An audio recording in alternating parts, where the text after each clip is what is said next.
right? So one of the lengthiest chapters that you have in your PhD thesis, oh, which one is that? LRCT.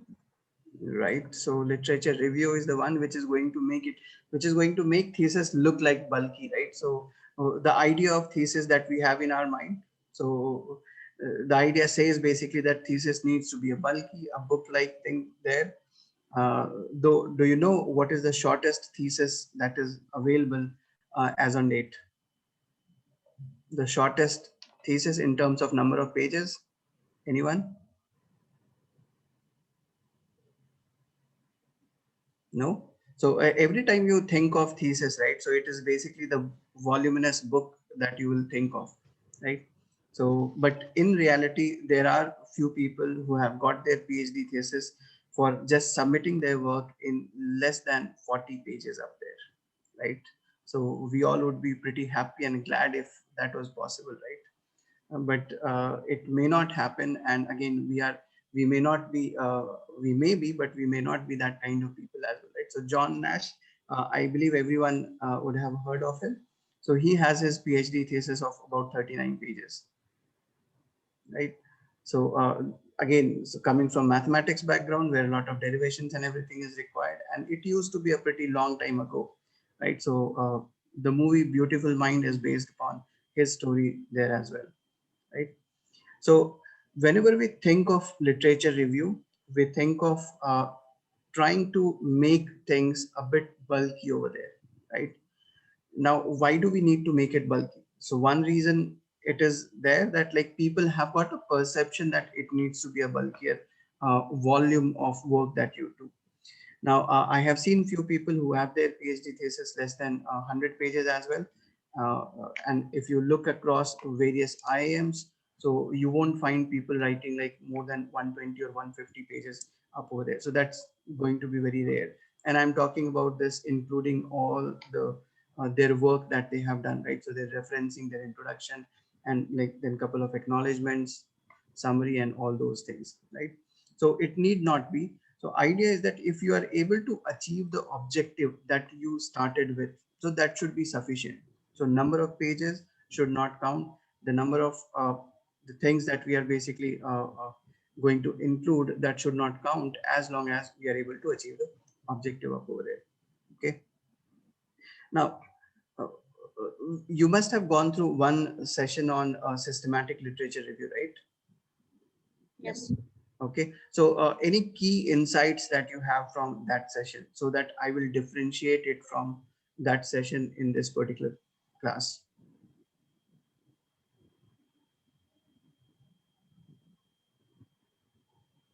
Anything that like what all did you cover over there, if you have? So was it completely like theoretical how it needs to be done? Is that how you did it? Yes, sir. It was mostly on the lines of the overall structure, the formats. Okay, okay.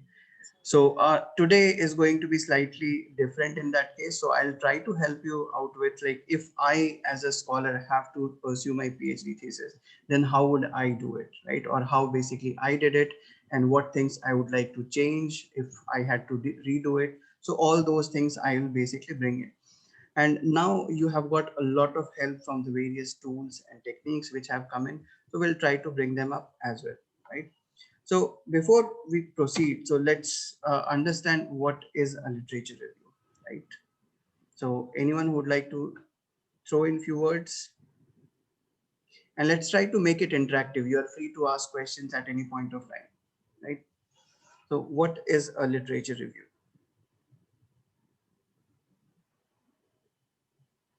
And why do we need it? Is it necessary? This is somebody else's work. Why do I need to go through it? To know where the previous researcher has had got limitations, what was the Mm-hmm. scope he had Mm-hmm. dwelt into, and what is the research gap left to other researchers. Okay, I'm unaware of that. So is that a problem for me? If Pardon? if I'm unaware of what the other person has done, is it a problem for me?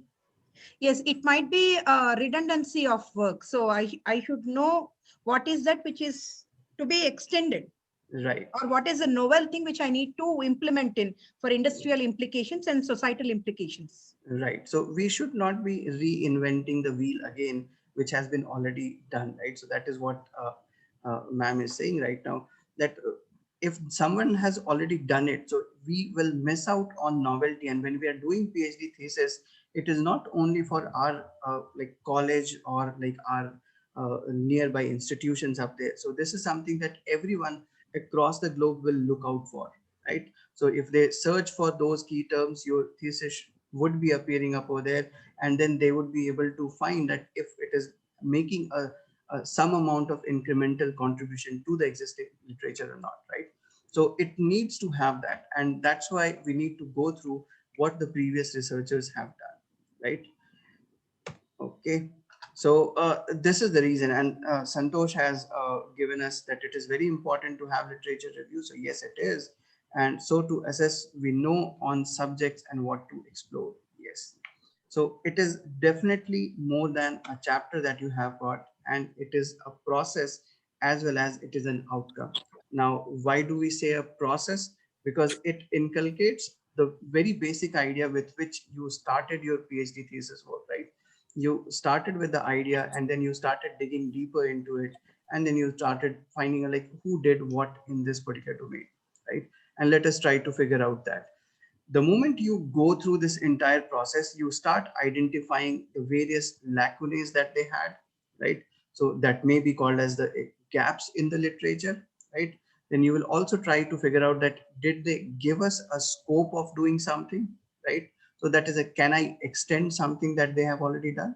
So that will give me or lead me, so that those gaps that we have got, those will lead me to my objectives for my work up there, right? And that objective I will be basically hypothesizing, testing it, and then basically concluding and providing my insights up there, right? So this is why we call it even as a process as well as an outcome up there, right? It appears as the in the final draft of the thesis as a, as well as a part of your introduction, right? uh, or like again, it may appear at this place as well, at in the final draft of your thesis as a part of your introduction or as a separate chapter, right? So it may again, now in the Indian system, what we follow, we have introduction as a separate chapter, and we basically follow like literature review as a separate chapter up over there. Okay, so it will be there. Now a lot of these outcomes that we talk about from a literature review process, right? So we built in, and when we are trying to summarize and conclude our findings, when we are writing our discussion session, so we bring in a lot of those references and citations from the literature there, and then we try to justify, did we make a difference, did we do the justice to what they had done and what we found out as a gap over there, right? So it is basically an outcome up in that way as well. Okay, the entire process requires a critical engagement, right? And again, this involves both reading part and the writing part, right? And you need to basically involve yourself as much as possible in terms of uh, like why am I reading it, right? So my, the question should be basically coming up like, why am I reading it, like who is the author, what is his background, why is he writing this, is there any societal setup or maybe economic setup that in which basically he's doing it, right? So all those relevant questions that should pop up to your mind immediately when you are basically going through someone's research paper up over there, right? And that is what basically we call it as a critical engagement. In this case, we don't need to just read the paper, we need to basically try to figure out, or basically we will be critiquing the paper every time here and then, right? We have the process. Again, I'm not sure if you go through the doctoral seminars over here, right? So in doctoral seminars, what usually people do, and it is a part of the process in almost all the universities, what they do is they come up with some of the seminal papers in their area, and then they try to present it in front of an audience, right? And what they are doing is they are not presenting it what they have done, they are presenting it in a way of critiquing the paper up over there, because the way you are able to critique it, the more insights you will get and the more insights your audience will get as well. And this happens not only in the verbal form, this happens even in the non-verbal, that is even in the written form as well, right? So what will I achieve if I go through the literature, right? So I will basically establish the terms and the context, right? So how else we are going to do, and what are basically going to be my limits in this case, my limitations, and all those steps we are basically able to do that, right? So I'm basically going to create a background story for my entire thing, right? It presents a survey of preceding literature on the topic, right? So this is what basically it does, right? It explores the ways that others have solved similar questions, right? So if someone has done it, and again, literature, one very important and very pertinent role that a literature plays in our thesis is that it helps us in understanding what methodology could be used in my work and what could have been used in the preceding work as well, right? So they might have done something using something like some approach or some methodology up there. Now if you can come up and think of a different methodology which could have resulted in a better outcome, that would have been a decent work as well, right? So this is what basically it tries to do as well. It outlines the relationship of these texts to each other, right? And again, this is one particular section which will basically combine the entire work that you are basically going to get into the thesis. Why do we do it? Right? Because we have something preceding done and I need to basically differentiate it from what they have done it, right? Then we come to literature review. Now literature review will basically give me the next part, that is like I'll come up with the limitations of the existing research. I'll try to figure out the gaps in the existing research, and then I will subsequently form my objectives, hypothesis, and then we will be basically getting into the data analysis and the conclusion part up over there, right? So this is basically one a kind of a stem that you find in a tree called as thesis up over there, right? It will evaluate the quality and relevance of the literature as well, right? So now if you, let's imagine a situation, right? So if you are reviewing a literature,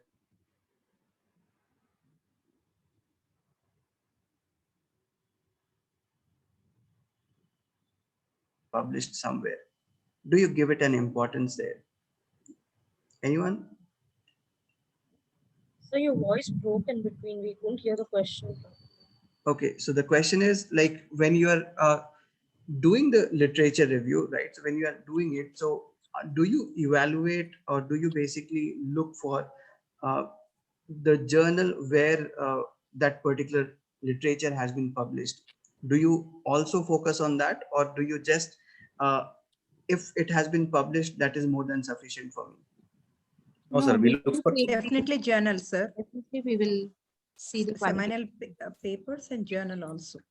Okay, so you do have to look for the quality of the work that they have done, right? So again, a lot of people, again, it's not that something that has been written in a, let's say ABDCC category of journal, right? So that doesn't undermine the amount of work that has been done over there.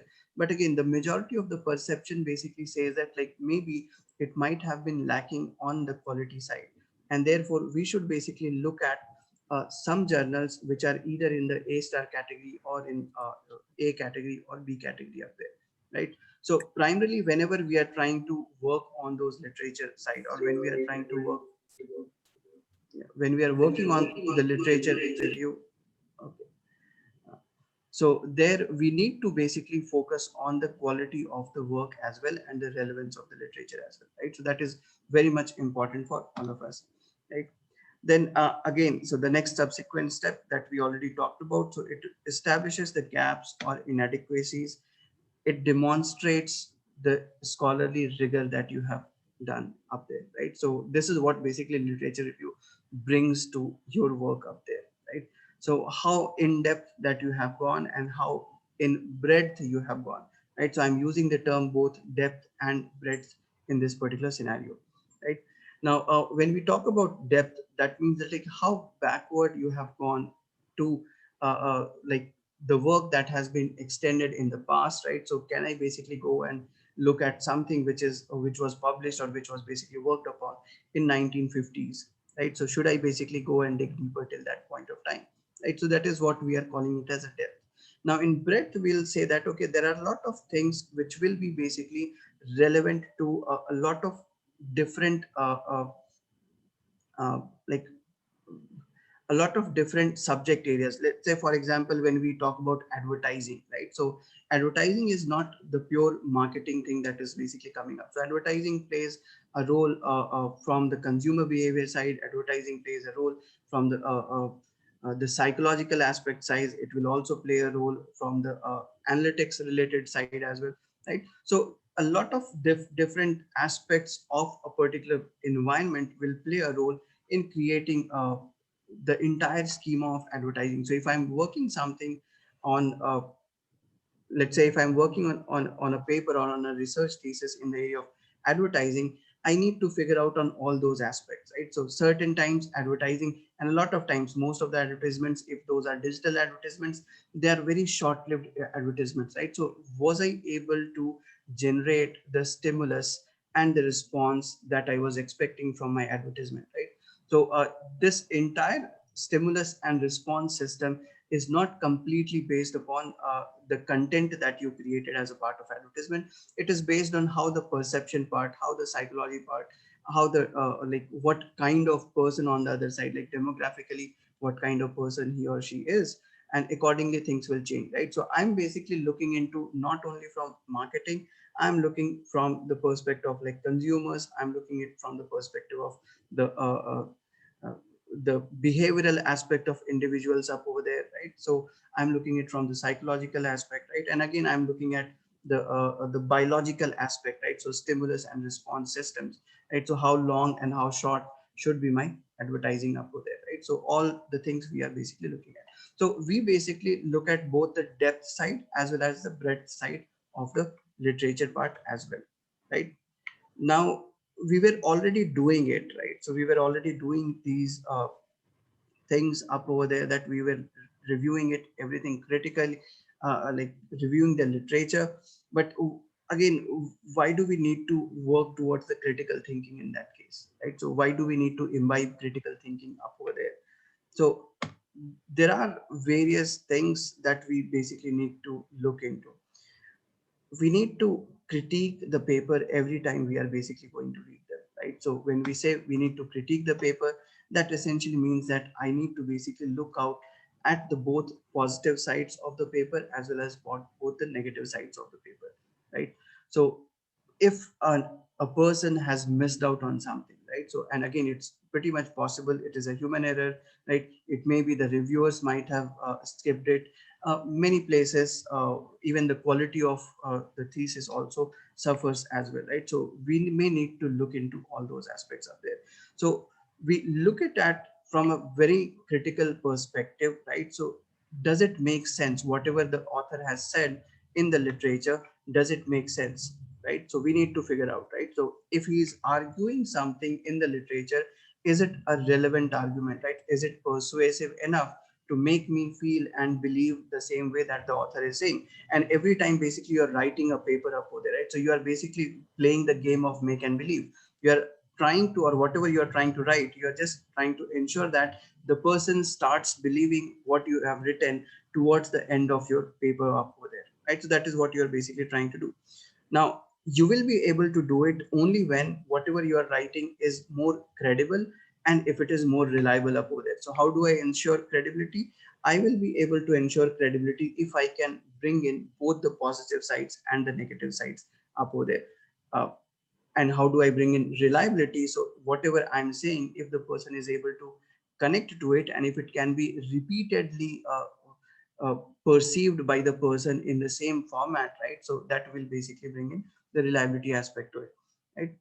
Now, whatever you're doing as a part of your critical thinking, right? So that should also enhance your critical understanding of the field, right?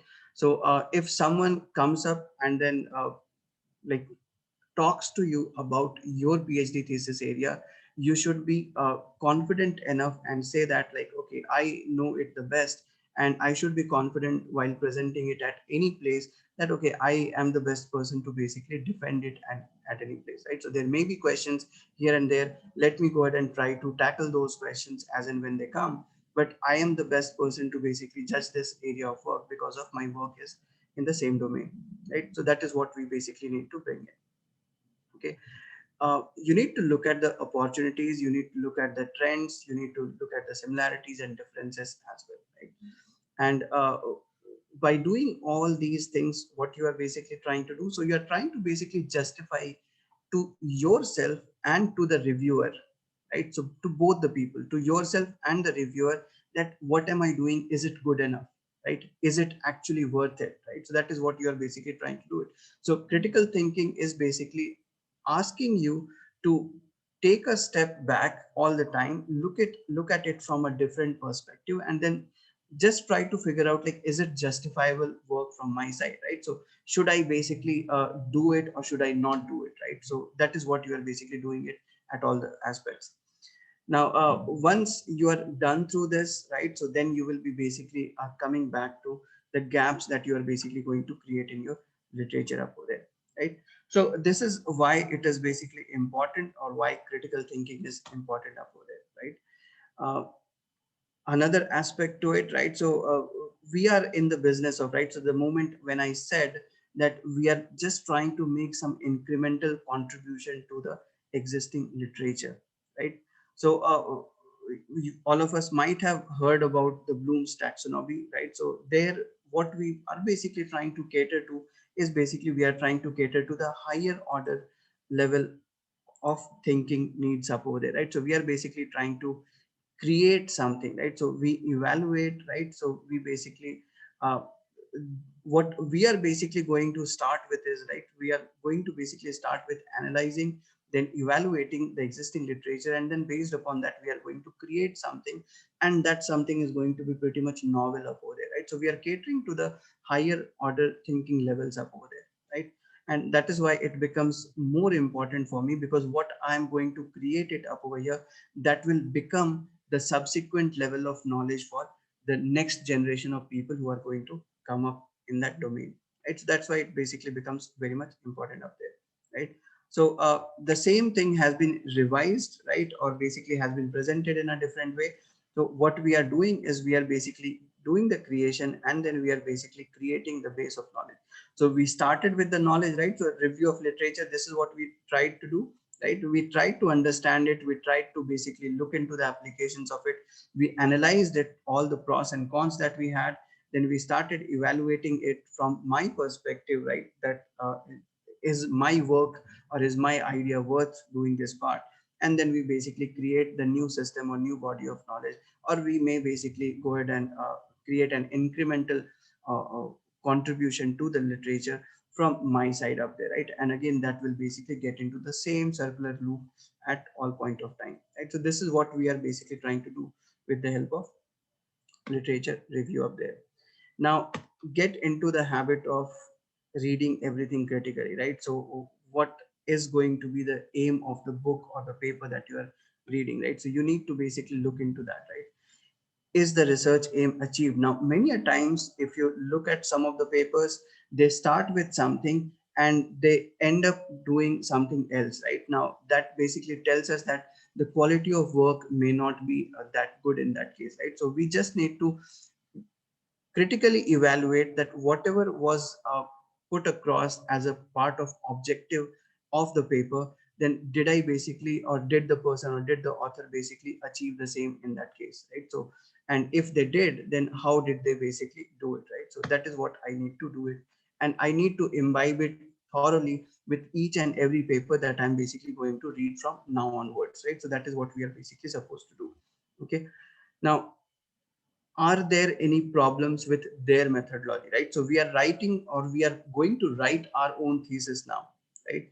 But still what we are trying to figure out, so we are basically trying to figure out that, like, is there any way to improve upon the methodology that was used in the existing work, right? So if there is any, so what am I doing at this step, right? So I'm trying to figure out if I can apply a different methodology, and if I can get something better output than them, and if my results are going to be more reliable and credible in that case it should be making an incremental contribution up over there, right? So all this is coming from where? So this is coming from basically reading critically whatever you are going through, right? So the literature review part, this is the reading part. With every paper we basically read it and we basically try to understand the various aspects to it, right?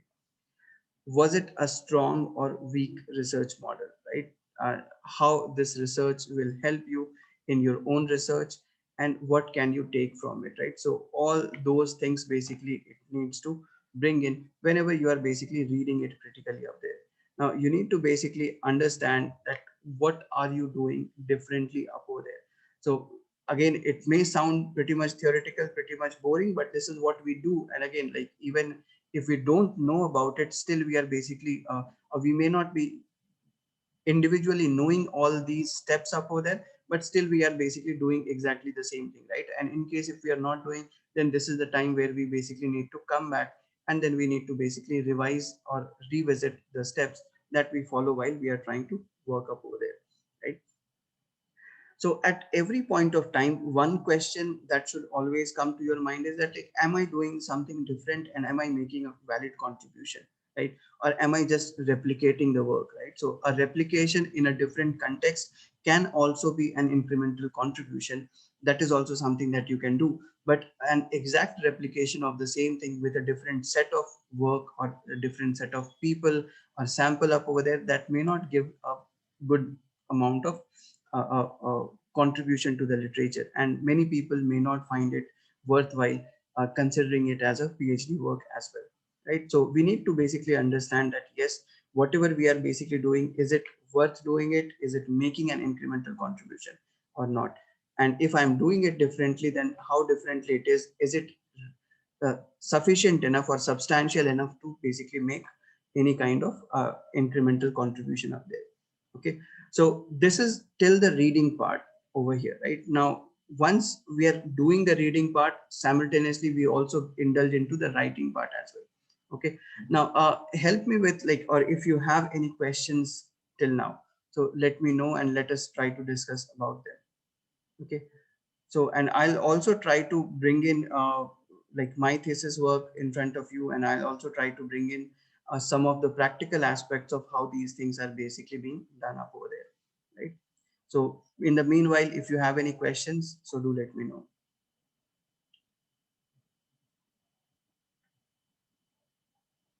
Whatever we have dealt or whatever practical problems that you're facing while writing the literature review, if you have entered into that phase, so you can basically put it across.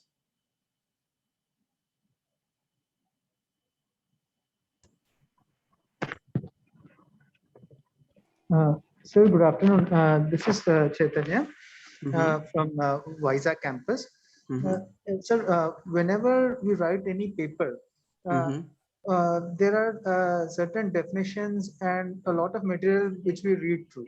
Mm-hmm. And do we really have to quote each and every bit which we read or come across?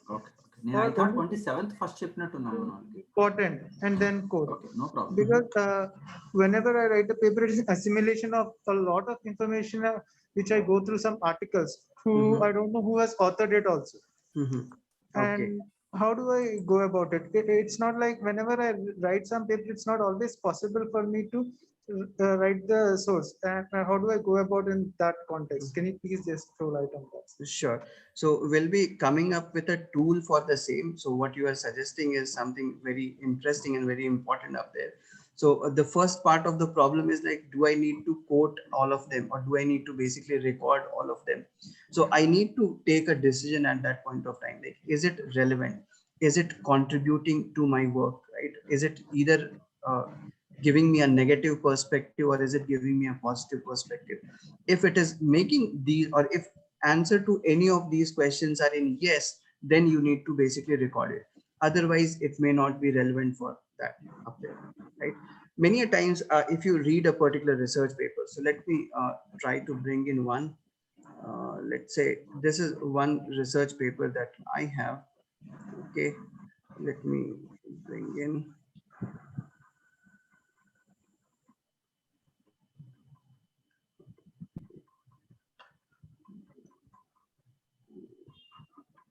authors. Okay, let me take the one which is available.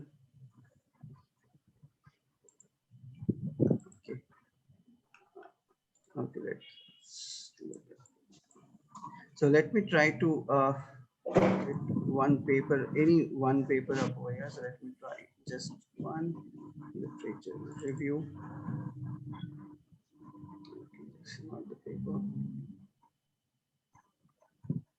The art of review.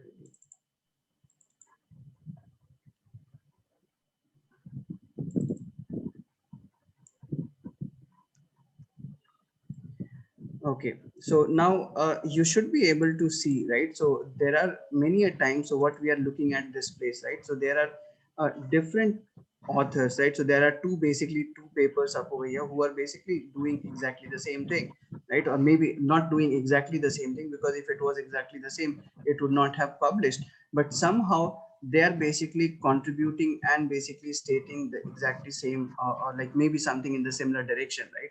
So that is something how we need to basically bring it. So I need to figure out if there are multiple things which are either supporting it or if they are basically going against it. In those cases, I'll have to like basically collate them and then put it across in the format where it needs to be either on the pros side or on the con side of my arguments that I am basically putting it across, right? So I need to basically do it that aspect, right? So can I include every one of them? So, or do I need to write all of them together, or all the statements that they have been presented? So I'll try to figure out a common statement, right? Or I'll try to write a common statement which will be more suitable for both the authors to be supported, right? So if these two people are supporting one such argument, so that is what they are basically going to do it in that case, right? So this is what we are basically doing. So let's look at this, what is being said up over here. So a subject advances when prior studies are synthesized logically based on the findings of prior studies, right? So this is being done by Paul and Onithan, right? And literature reviews as a research methodology contribute significant. So literature review is perceived as a research methodology by this Snyder 2019. And then the second aspect to is it is that like contribute significantly to conceptual, methodological, and thematic development of different domains. So these two people up over here, right? So Palmatier, Houston, and then Holland, and then Holland and Houston over here. So these two authors or these two papers would have basically referred to a similar kind of aspect to it over there, right? So I'm not writing, or I'm not basically quoting the entire para, or maybe just like 2 lines or 4 lines from them. So whatever is the common theme that basically appears, I basically cite them accordingly up there, right? Now, do I need to cite them all? So the choice is basically going to be dependent upon the quality of work that I'm basically going to cite, right? So if there is someone who has said the same thing from an A-star journal or A-rated journal, and if a similar thing has been cited by somebody from B journal or C journal, in that case, I will give a priority to A and A-star, and I will exclude C and B journals up over there, right? So this is how basically I'm going to do it, right? So I hope that answers your question, or let me know if there are any follow-up to that. Great, sir. Thank you. That answers. Sir, as you said, it's from journal which is credible enough. But if I don't get my information from a journal, but I get from any other secondary source, how much reliability and credibility will my paper hold if I do not include much from journal and from Okay. YouTube or any other source from newspaper or anything? Ma'am, like in academic world, whatever you are going to write, it should be basically primarily from a peer-reviewed published work up there. If you are trying to quote it from a newspaper journal or a newspaper article or from a YouTube source, you can cite it, but again, it won't have a lot of like research credibility or validity up over there. So that is a problem. And again, this is a problem from the perspective of the reviewers as well, and as well as the supervisors as well.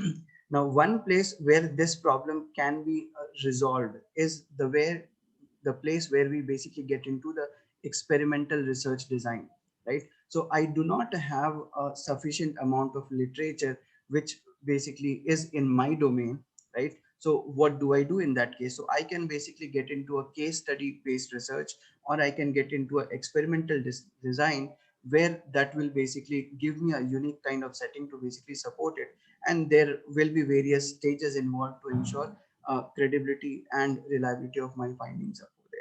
So maybe your methodology would need to change if you do not have sufficient amount of literature to back up your arguments up over there. Okay, sir. Thank you.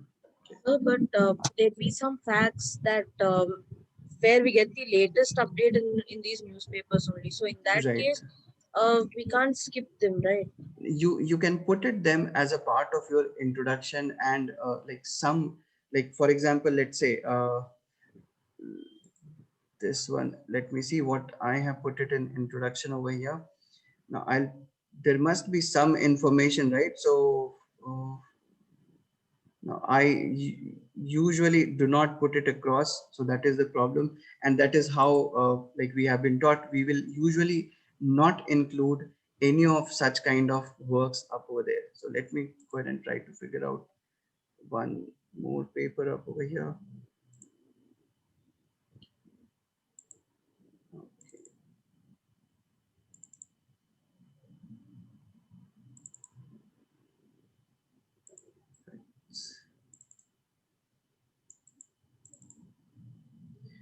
Okay, so here it should have been somewhere. So you can look at the things which I have cited up over here, right? So I'm not sure if it is properly visible. So there must be some information up there, right, which will be coming from some places, but are the places reliable? That is the question that I'm going to look into. Newspaper articles, again, not very much reliable up there. So what I'm quoting, it is a fact, but it is coming up from a regulation up there. Now this regulation is basically being done from a securities exchange market up there, right? So concept release from there, a discussion paper from there, a broad guidelines up there, and co-location, again, this is just an input that I would have provided. So you will never ever find, so you will rarely find something making it to this particular phase, right? So if you're writing your thesis work, you will rarely find that a newspaper article or the facts and figures coming from that article is basically going to come into your work up there. So it's very rare. So you should not be basically, again, if I have to look at to the data, and again, newspaper articles are also based on certain research up there, right? So if I can get hold of that data, and if I can do some kind of analysis, and if the data source is credible, right? So for example, let's say if the data is coming from a survey which is done by let's say NSO or NSSO up over there, if the survey is being done by CMIE up over there, so if it is coming from a reliable source, I can basically take if it is coming from a good data vendor, for example, AC Nielsen is there, maybe any other data vendor that you can name of, or you can basically think of. If it is coming from those sources, if I can get hold of those data points, in that case, I will be able to do the calculations, verify it, and then I should be able to basically put it across there. Otherwise, just Sir, quoting a research art, like a newspaper article, may not be a point. Again, it can give you the thinking perspective, it can give you the idea how to go about it, or should I basically get into it, but it should not basically come into your actual work. Sir, Yes. I was recently searching for a paper. I was trying to write a paper and I was reviewing the articles. I was happened to see a thesis. Can I make a reference of Sure, thesis? sure, you can. Yeah, Okay. And because may I know Mhm. how to know this particular journal is A rated or B rated or C rated? How can I know that? Sure, a pretty a good question, and that all of us should be basically getting into that. Let me put this. Okay.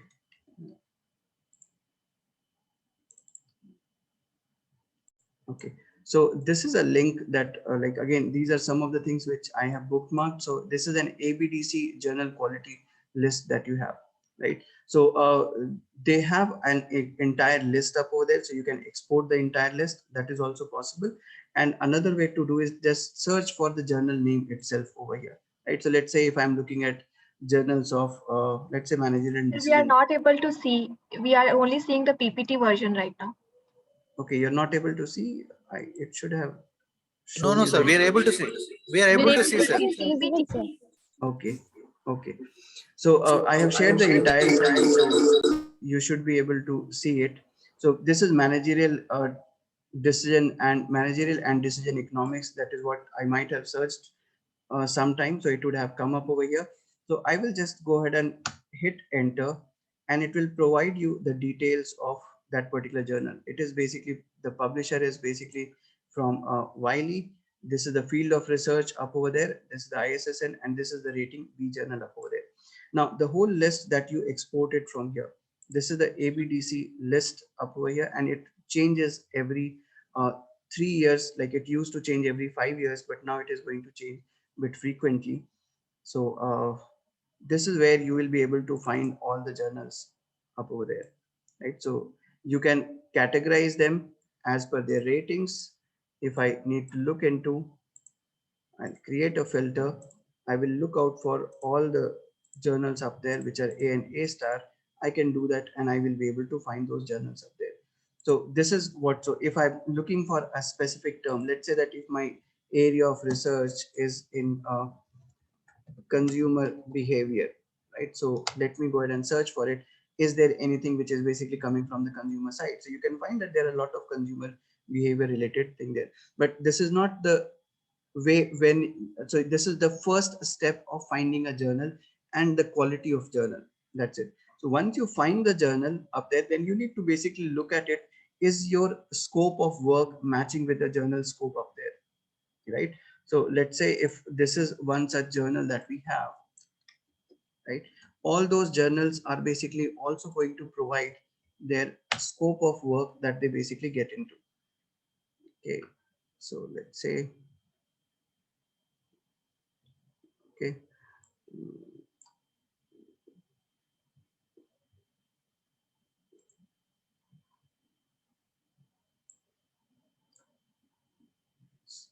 authors, submit your paper.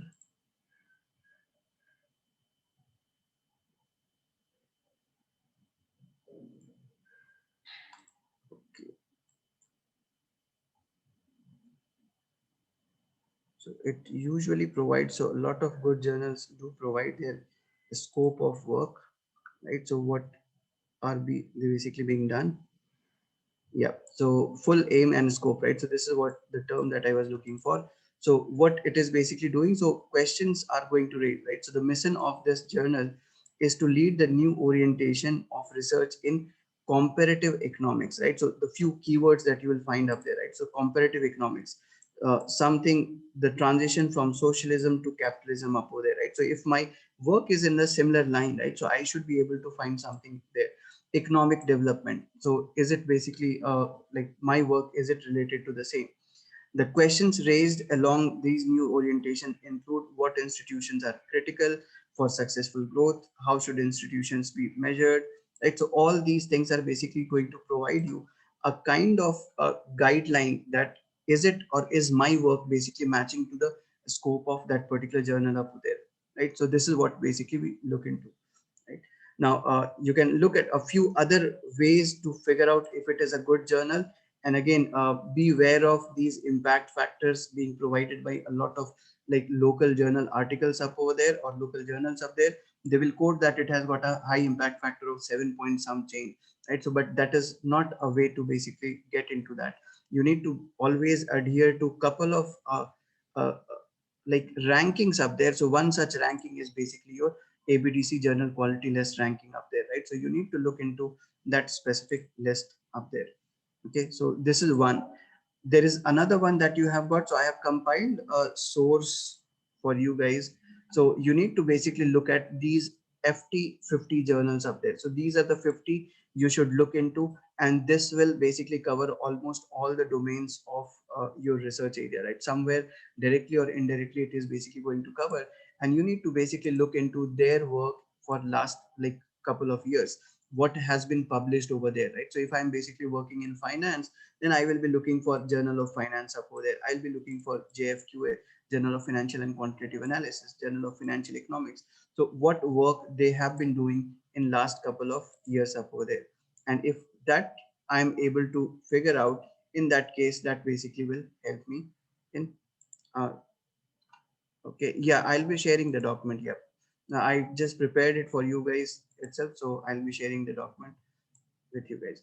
Okay, so this is where you need to basically get into. So, and how do you find those journals, right? So you will have an ABS. So the most common list that you need to basically follow at all point of time is going to be ABDC, and then the second one is basically ABS.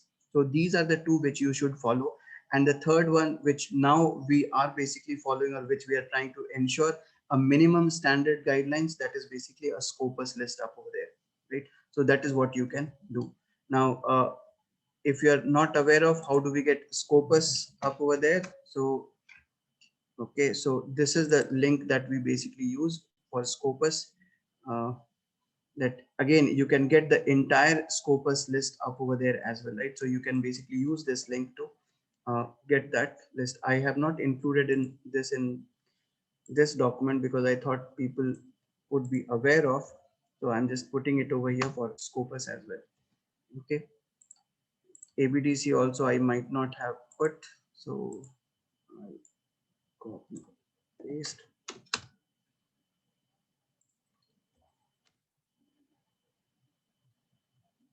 So this is a common standard, right? So anything that you need to basically follow, it needs to be either ABDC or ABS up over there. So this is kind of a mandatory thing that almost all the researchers should have.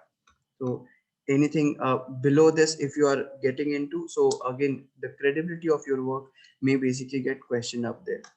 Okay, so whatever another important part of your entire thesis work, right, is basically to convert your thesis work into some amount of publications. It may be one publication, it may be two publication, it may be three, and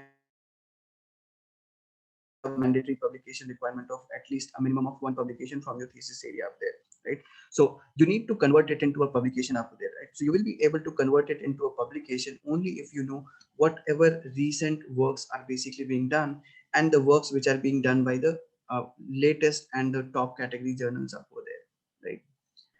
Sir, on So this note, can the title of thesis and paper be same then?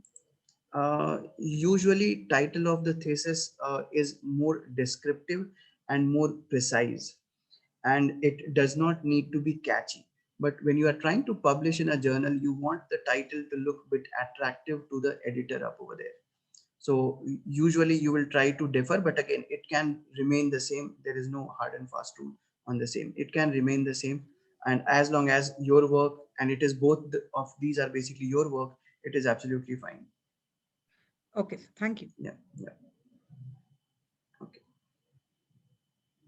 Okay, so any other questions that we have? So this is right. So I want you to ask these kind of like practical questions which you are basically, or with the problems that you are basically facing. If you ask them, I will be able to help you a bit more on these aspects. Excuse me, sir. Yeah. Sir, I have a question.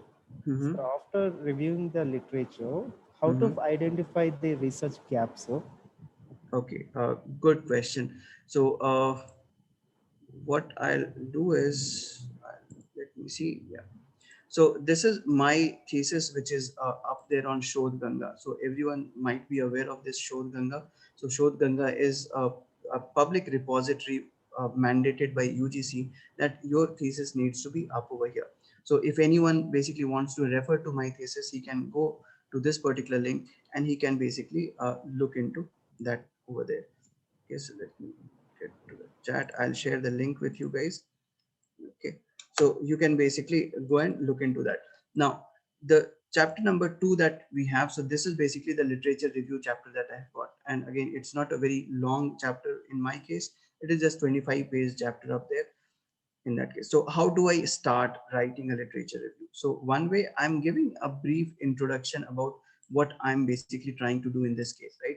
So if you read it, the existing literature on algorithmic trading is mostly with respect to quote driven markets. So this is mostly primarily with respect to the foreign markets up there.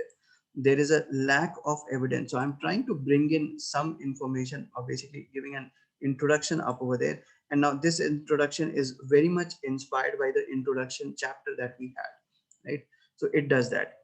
So we present our literature review in these three sections, like, or we'll start with this. Considering the various differences in the market structure of the developed and emerging markets, our study aims at examining the impact of algorithmic trading on so and so aspects of there. So we present our literature review in three sections. The first section discusses on liquidity, the second on volatility, and third on price discovery. So I'm basically trying to create a layout of the thesis, that the way it is basically going to progress. Now, coming to the same algorithmic trading and liquidity. So I'm basically presenting my views first, that what I feel, right? So what is it worth exploring algorithmic trading and liquidity, right? Is it why is it worth, like why basically I need to basically get into this up over here, right? So I'm basically providing few differences up over there. I'm basically providing like why the work that we are basically going to do is going to be slightly different than that, and then we basically look at what basically the existing literature says.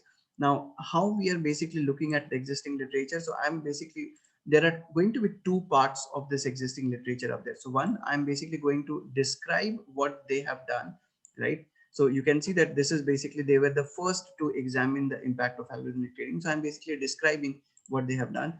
This is again a description part, and again this is a description. In this paper they examine, this is one of the few papers. So now I'm basically trying to evaluate it critically again for some point of time, that this is one of few papers in the area which attempts to identify this part, right? So when I'm saying this part, I'm saying it with a conviction that there is some amount of contribution coming up over there, right?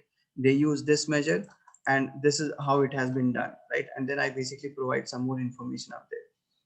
Now I'm giving all these details about the literature, then this is the area where I basically go ahead and critically review the work that has been done over there, which will lead to my objectives up over there, right? So you can see, though, so we also call it as a like signposts for a particular work that has been done.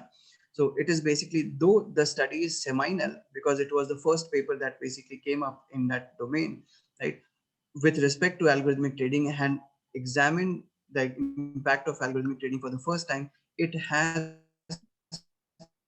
few shortcomings. So I will notify those shortcomings up over here, right? So this is what I'm doing. So this is basically going to lead to the gaps that I'm basically going to forecast, or that gaps that I'm basically going to propose in the subsequent chapter up over there. So this is how we should be basically doing it. So we review that, we describe what they have done, we critically evaluate at each aspect, right? We try to put it across in our own words what they have actually done and what they were trying to achieve, and if they could achieve or not. If they could achieve, then what were their shortcomings up over there. So these are the things that we are basically going to put it over here. Now similar way you will do it for the, again, now all the literature that you are basically going to do, right? So that needs to have a proper flow of thoughts in that case, right? So you need not like it need not feel like it is disconnected with another one. So you can see that the first one what we put across was 2011.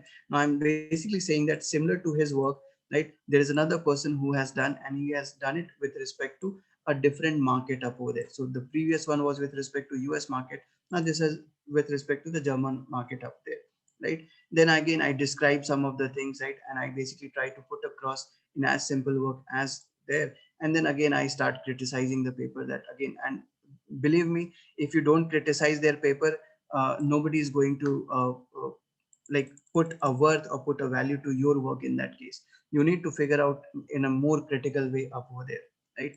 So this is how basically we go ahead and try to figure out that okay, this is the problem that they had. There is a problem of the data set, right? So they use only a very short 13 days trading data set, right? Data set was a part of a specific period which was basically changed at a later place. They also suggest that data may not be 100% 80, that is accurate basically up over there, due to flaws in the definition up over there. So I'm basically trying to figure out that what are the gaps up over there with each of these negative words that I'm basically trying to put across, right? So I'm basically trying to move away towards the gaps that I'm basically identifying, and these gaps will lead to my subject, the next level of objectives for me, right? So that is what I'm trying to do. So this is how basically you need to do, right? So if you have your literature review up there, you describe it, you critically review it, you critically analyze it, right? And then you basically put across what are the limitations and what are the gaps that they have in their literature there, right? So this is what you basically need to do in that case. Yeah, I hope this answers the question. Yes, sir. Yes, sir. Okay, okay. Yes, sir. So with this chapter, if you go and look at this, right, so you'll find that this is how basically I look at the objectives. And again, I think over here at last there should be some mention of, okay, okay, this is all those that we have, literature review. Okay, so I have those research, so basically those negative things that we mentioned, so those were the research gaps, and both based on these gaps I basically propose the objectives for my study up over there, right? Your objectives need to be very precise, and according to your objectives your formulation of hypothesis will start up, right? So make sure that you basically look into that aspect. So whatever you are trying to criticize in the literature review section, right? Or basically, again, I'm not saying just criticize for the sake of criticizing, though it is part and parcel of your PhD work up there, that you have to criticize many a time just for the sake of criticizing as well. But you need to bring in the logical aspect to it. You need to bring in the critical thinking aspects to it as well. Otherwise, it may not be beneficial for the reader up over there. So if it goes to the reviewer and your thesis work goes again to some external people up there, right? So they should not basically raise some kind of red flags up over there, right? So that is an important thing that you need to look into. Now you can see that the review part of most of the literature that I have done, right? So it is pretty lengthy in majority of the cases, right? Now what is the problem with these lengthy reviews that I'm trying to do? Anyone? What is the problem if you have lengthy reviews of a literature up over there? Put it in a table. No, not that is not a problem, right? Again, you can always put it across in a table up there. The problem is that it will enhance your chances of getting into plagiarism up over there, right? Because you're writing a lot of things from the existing literature. So you need to ensure that whatever you are writing up there from the literature review, and especially this literature review is one particular section which generates a lot of your plagiarism on the plagiarism detection software up there, right? Yes, sir. So make sure that whatever you are basically writing, if you're writing a long literature review and long review pertaining to each of these works up over there, in that case you will be basically getting into the trouble of detected as a uh, plagiarism up there, right? So make sure that you are writing all these things in your own words, and there is no hard and fast rule that it needs to be of 1 page or 2 page or 3 page. If you are able to convey everything that has been done in a paragraph, that should be more than sufficient as well, right? But again, do not forget to basically uh, determine and disseminate that what the shortcomings of the paper is up over there, right? So basically make sure that you put it across, and it needs to be very clearly put it across over there. Okay. Okay. Sir, I So, have so a question. advisably, how many papers should be there for literature review in thesis and in paper? Okay. In Approximately. Okay, in a thesis, again, people will that depends upon the area as well. So if you're working on a very novel area where not much has been done, so in that case, you will be like pretty much okay even with a minimum of 25 research papers as well, right? So if not much has been done, you will still be drawing some amount of like motivation from some existing work, maybe for methodology, maybe for like different related theoretical background and so on. You'll be drawing some amount, so 25 is also something okay with that. But if it is a well established research up over there, so a minimum of 50 plus is any given day required. And if you are working on something which is very extensively studied, right, so there it may go up till 100 and 100 plus as well. So like for example, my PhD thesis has somewhere close to 50 articles being cited for various reasons. So again, my area was pretty novel, not much of work was basically done in that domain, but still I was able to figure out 50 research papers, and again like about 5 to 10 of them were in either the close related areas or in algorithmic trading areas, and then a lot of others were basically helping me with the variables that you basically construct, the scale items that you basically develop, and so on. So those things will basically come up and increase the number of papers. So basically methodology is going to come up as increasing the number of uh, uh, like literature citation that you're basically going to bring in there. So Sir, minimum but it, needs, yeah. yes, sir, yes. So I was saying that So, the minimum it needs to be close to 50 is something that is very much desirable, and it needs to be from top rated journals up there in that case. Yeah.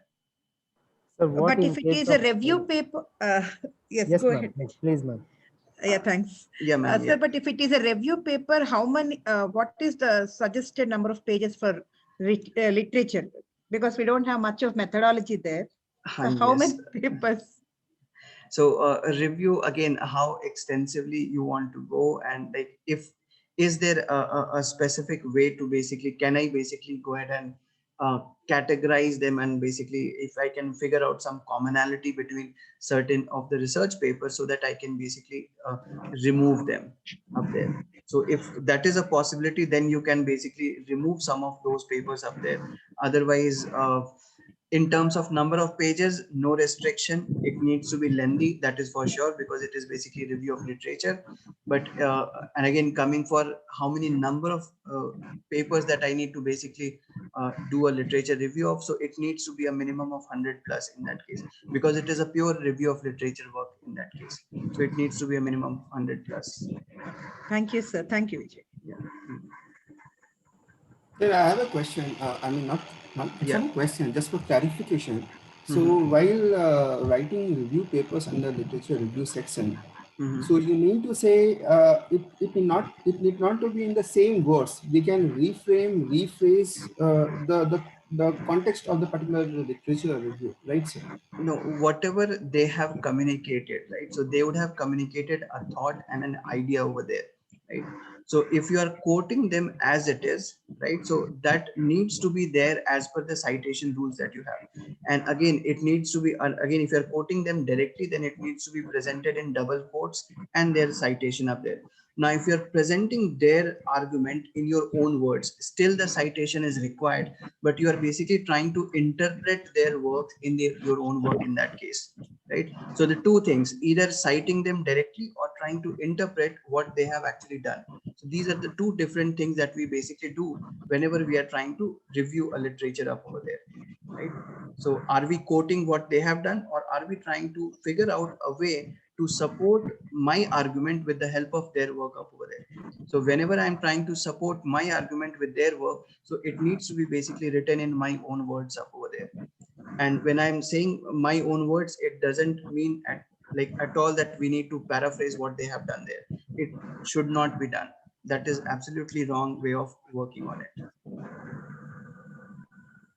But sir, under literature review, we basically put the whatever work has been done in the past kind of thing, Mm-hmm. right, sir? And Right. so, is it right to put our own argument and this thing over there in under literature review segment? We will be critically reviewing them, right? So again, look at the way it is basically being written. So two things, when the authors write, right, so they will basically write it from their perspective, and they will say that basically this is what has been done. So for example, let's look at the very first paper that we have. Okay. Yeah. So these were the first authors, right? So again, when they are writing in their paper, they will not mention these kind of things, right?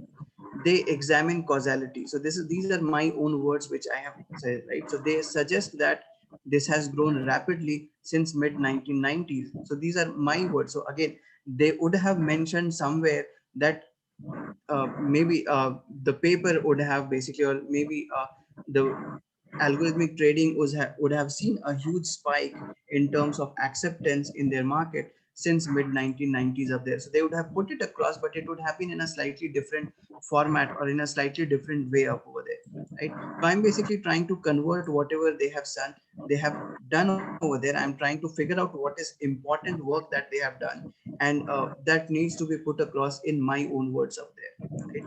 So it's I'm not making it highly subjective up there, right? I'm trying to portray these things in the light of the facts that have been presented in the paper, and in the flow in which I basically want my thesis to move up there, right? So this is what I'm trying to do. So this is one of the few papers. I know that this is the first paper that basically came, right? So I'm going to say that yes, this is the first paper which basically attempts to identify up there, right, what they are using. So they are using electronic message traffic, right? So they will not say that I'm using electronic message traffic, right? So they will basically tell it in the form of the variables that they have used for study, right? So they will say that we construct or we basically use message traffic as a proxy of algorithmic training up there, right? So that is how basically they will do it. So I'm basically rewriting it in my terms up there, and I'm basically providing it. If any necessary clarification is required, I'm basically providing that as well in that case, right? Now I'm also providing this as an essential like argument up there that various market participants also commonly use this. So again, you can find that there is some amount of footnote has been provided, and you can see that this is a newspaper article that has been put over there, right? So this is, again, this is not a citation, this is just a footnote to basically support the argument that we have provided up there, right? So this is what you are basically going to do.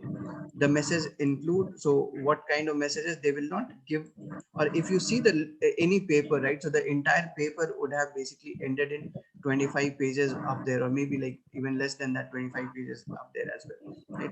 They will be very concise, and they will be taking it the different dimensions of their work in that case, right? So I do not get that much of liberty, one, and second, I also cannot take all the amount of works that they have done in that case, right? So I will be only picking up the relevant information from their work and bringing it to my work there. If they have done something which is not related to my work, I will skip that part, I will ignore that part, right? So I'm not going to basically bring them that into my argument up over there, right?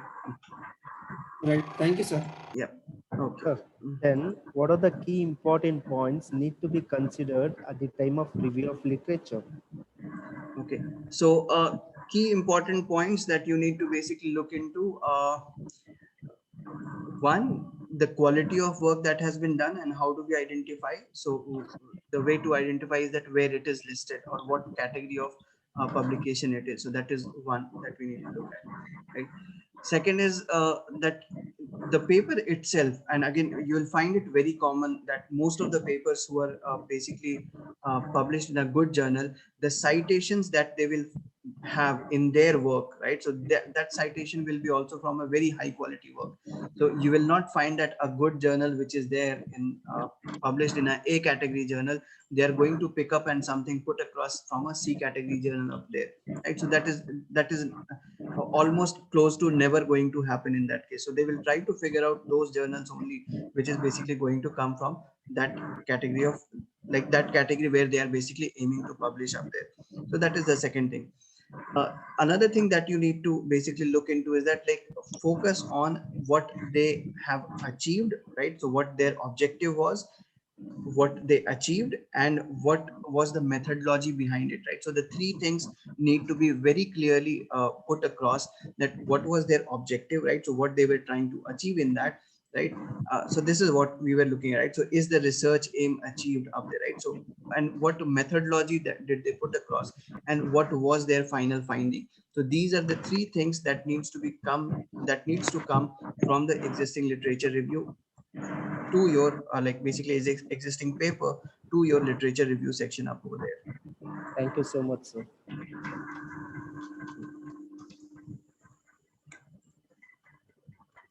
Okay, so yeah, any other questions that you have? So again, we are basically going to the same, or we are basically doing the same thing up over here, right?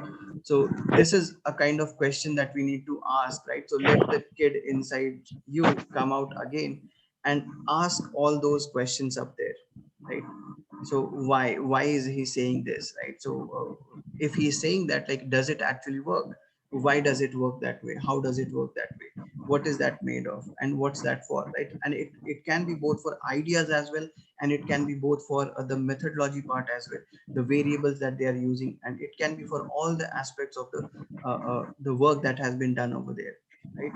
So what does that mean? But X says so, right? So you will have a counter intuitive argument coming in both from your side, right? So internally you may be feeling something else, but the person who has written the article, he says it's something else. So now there is a conflict of thought. How do I resolve it? So I'll try to figure out more literature up there. Like, can I find something which basically supports me as well, right? So I'll go ahead and try to figure out that kind of literature, and then I'll try to look into the various pros and cons of those work that has been done over there, right? So I'll try to do that, then bring it to an argument with maybe to a conclusive argument up there with my insight that yes, this could have been the reason why this one would have got a negative response, whereas the other person has got a positive response up over there, right? So I need to basically do all those things.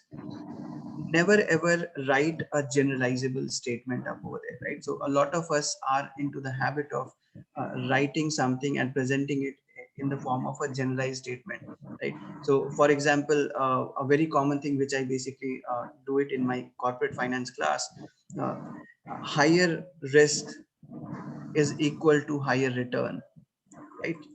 So everyone has heard of this phrase, right? Higher risk is equal to higher return, right? Yes, sir. Right? So how many of, like, is there anyone who basically finds a fault in this? There is a fault in this. This is a very generalizable statement that we make it, and we make it unknowingly most of the time. And the way we think, that also creeps in to our writing format as well. So that needs to be changed substantially up there, because what we write and the way we think, right? So the way we think is more, or maybe primarily in our own mother tongue up over there, or in our local dialect up over there. But what we write, that is basically a proper English that we need to write. So there is a way where that disconnect needs to be brought in, and that disconnect needs to be brought in for a good up over there. So what is the problem with this statement? Higher risk, higher return. Is there any problem, or like, is everyone agreeing to it? If everyone agrees to it, then also it's good for me. So let me know. Always No, that sir. quote won't be considered, sir, because higher risk may leads to for loss also. Okay, great. Someone else was saying something. No, sir, not always. I guess that's right. In all cases, it is not applied. At times, Okay. higher risk leads to too much of other things as well. So So how not do it I, is. so how do I change this statement to make it correct? So It you has to have be found out the calculated. problem. It has to be calculated risk here. There is nothing like that. There is no calculated risk. So how do I, so change the sentence that I have given to you? I can calculate the risks. That is a different story, but change the existing sentence that we have. That is higher risk, higher return. Higher risk leads to higher return, or like whatever transformation that you will basically bring in over here.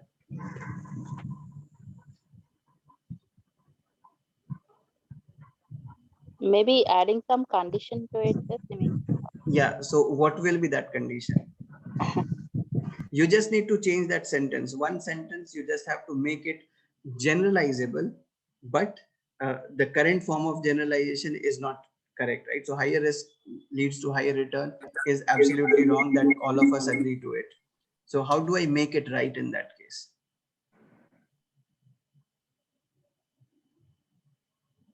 Okay, so I'll like, this is what I do in the class, right? So again, I put across the same kind of argument that you have said, that there may be a chance that it may be Higher. a higher return up there, but there may be a chances where they are basically going to get into a lower return as well. They may get into losses as well. So that is absolutely fine, because that is how risks basically work. So I will just change the sentence with just a small addition, that higher risk leads to higher expected return. Now, does it make sense? Yes, sir. Yes, Right? sir.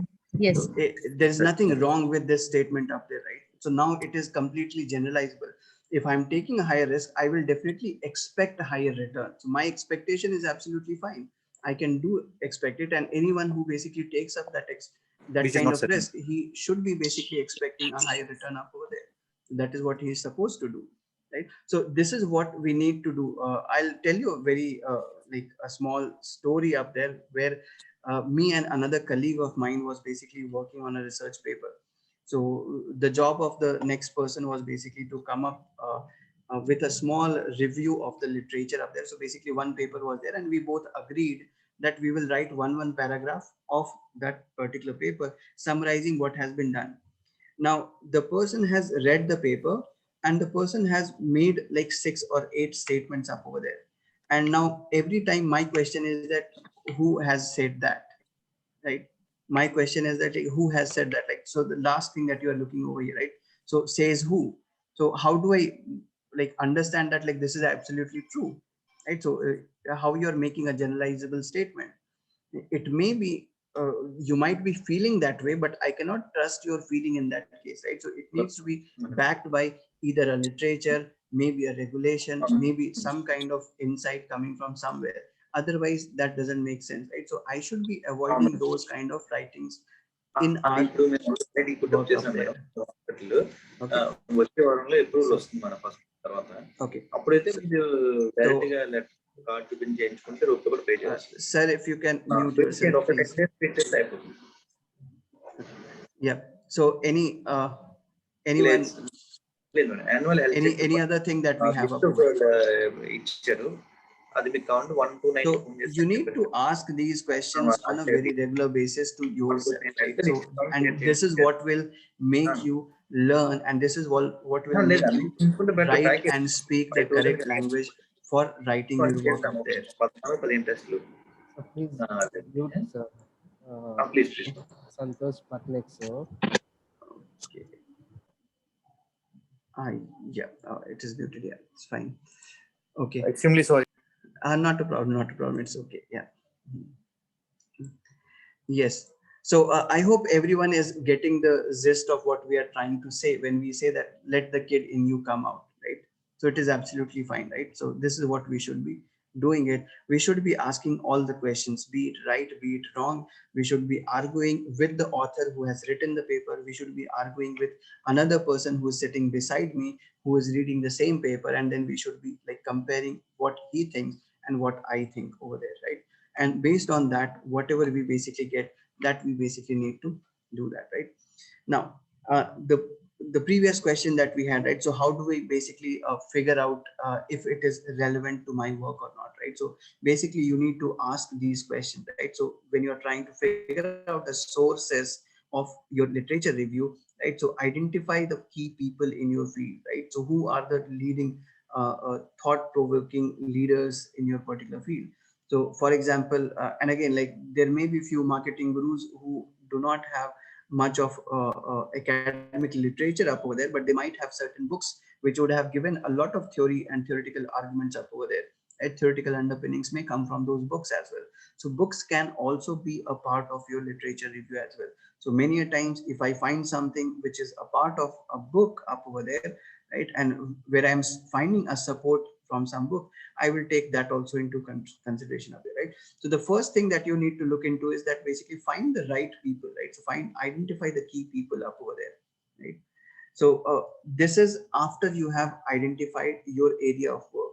Now if you have not identified your area of work yet, then that process needs to basically start with finding the best top rated journals up there, and then finding what they are basically doing since last couple of years, and then figure out that is any of those work basically intriguing me to basically indulge into that kind of research, right? So that is what I need to basically get into, right? So that is the way of finding out the area in which basically you need to work. Once you have found out that, then you basically need to find out that who are the people or like most prominent people in this particular domain up over there, and I will basically start collecting their work, and then I will be basically start looking into or digging deeper up over there. One of the easiest way to do is in this case is that like if you find a particular paper, right, a good paper over there, so the next way to find which is the next paper that I need to get into is available at the bottom of that particular paper itself. So in their references, they will provide you the majority of the good work that has been done over there, right? So in the reference list of that particular paper should be your next place or next playground where you need to be searching for your next prominent person or your next prominent title up over there, or the next prominent thought that basically is going to help you in achieving your objective, or achieving your target of getting the desired outcome in that case, right? So that is how you need to basically proceed. With every it will feel like a branching of those things, right? So if I have to do it, right, so I start reading one paper. Now this one paper has got, let's say, about like 20 citations, but out of those 23 is something relevant to me, right? So I will basically start reading these three. Now from the first one, again something of those two or three will basically come up, similarly those two and three will come up, and this is how we basically keep on progressing, right? So I will start exploring all the relevant literature up there, right? So maybe the first one over here is important to me, I will include that, right? So this is the one which I'm going to include. Then I'm going to include any one of these three. Then I'm going to include one of this, and then one of this up there. Maybe this will again subdivide and so on. So this entire process of branching that we are looking at, right? So this is what we need to basically bring in to our literature review segment. So it starts with just the very first one that you are basically going to look into. Is that idea interesting to you? Does the title look interesting, right? And that is how basically you need to get into that domain, right? So once it looks interesting, if you are satisfied, then you need to basically move to the next level, that find in the references what all is basically interesting up over there, right? So every time you read a source or a particular paper up there, right, so what research and theory is there on my topic, right? So that you need to ask, right? What are the key sources, like books and articles up over there, right? Who are the main theorists, right? And again, this plays a major role when you are doing research in the domains like human resource management, organization behavior, like consumer behavior, like marketing related fields up over there, right? So this is very much relevant and very important up there. Behavioral finance, if you are doing it, so again, whenever it is a behavioral aspect, which is not more of data crunching up there, right? So where you do not rely on secondary sources, right? In those cases, this is something which basically forms a pretty good way of moving forward into your research area there, right? So find out the relevant theories up there, and then you basically take the subsequent steps in that case, right? Now, how has the topic and problem been investigated over time, right? So you basically try to figure out that also in this, right? So this is what basically we are trying to do as a part of our literature review, right? So we basically try to figure out those topics, and then we basically try to figure out that, okay, what happened? So the way we were moving in the branching aspect, right? So this one would have been the latest paper. This would have cited a couple of years paper back. This would have cited a couple of years paper back. Again, this will keep on. So we are basically doing the same thing over here, investigating everything over a period of time, like how things have been dealt with over a period of time in that case, right? Now, this is the most prominent question which I think everyone would be having in their mind, right? So where to start, and do I need to read everything, right? So should we? So you don't need to read everything, right? So reading a paper is also a kind of an art. You, without reading the entire paper, you can still get the gist of it, right? So how do I basically go about it in that case? So what I suggest to anyone who's basically starting something up over there, right? So the very first way, or the first step of reading a research paper is the title that you have got. Is it matching, right? So is it matching to my interest area? If it interests me, then it is absolutely fine. If it doesn't interest me, straight away reject it, right? So I don't basically, and when I say it interests me, it basically means that, like, is it in line with my area of work up over there, right? So does it maintain, or does it have those certain keywords up there? Now, a lot of journals do not have those keywords, but most of the major journals are going to provide you certain keywords along with the abstract up over there. So if your title is matching, if some of those keywords are matching, then it is absolutely fine. If you find that there may be a slight connection with my area of work, then the next step is going to be that go ahead and read the abstract up over there. So the abstract will usually tell that what they have actually done and achieved over a period of time, right? So if this also feels relevant, then you basically move to the next step, and the next step is going to be what? Is it going to be introduction? The answer is no. It need not be introduction. You need to go ahead Fact and move to the, findings. yes, you need to go and look at the conclusion section and the discussion section that they have up over there, right? So this is what you need to basically do that. So you basically need to figure out, right? So this will basically tell you in a slightly more detailed way, and then you look at the discussion section that they would have, right? So you look at this, and again, like not every paper will be formatted in the similar way, right? So if that is the case, in that case, you need to basically look at the discussion or maybe the analysis section that you will have. So research methodology and analysis section that they will bring in. So this particular paper is primarily pertaining to a literature review up over there. So that's why you are going to find it in a different thematic aspect given over there. So if my conclusion looks interesting, right? So if my conclusion that I have done, if this is also after this check also, if it passes, then I basically go and look into the methodology and analysis section up there. So this is how we basically proceed. So first I'm looking at the title. Second, I'm looking at the abstract. Third, I'm looking at the conclusion. Fourth, I'm looking at the next section, that is basically my methodology section that I'm looking at. So is methodology relevant to me? Is methodology doing what we are basically trying to achieve up over there, right? So I will learn methodology up there, and I will also try to figure out that is this methodology going to fit into my research work? If yes, then it is fine. If not, then I'll have to figure out another research paper where that methodology can be basically brought into my work up over there, right? So this is how you basically need to proceed for reading. So you're not reading the entire paper at one go. Every place you are basically rejecting the papers. Once it checks on all those 4 or 5 parameters that we discussed, then only you basically read the entire paper, and then you basically present it for your literature review up over there. Okay. Yes, someone was saying something. Someone doubt. Yeah. Should we follow the same methodology what others have done, sir? When we are Uh, Not really. It's not mandated. So you will be reviewing at least, let's say, if you're doing a general thesis work, you'll be reviewing 50 papers, and 50 papers are going to have 50 different research methodology up over there. So whichever suits the best to your work, right? Then only you need to basically look into it, right? So let's say I'll suggest you how, like basically, or I'll basically show it to you how it was done in my case up over here. So that was 9. Okay.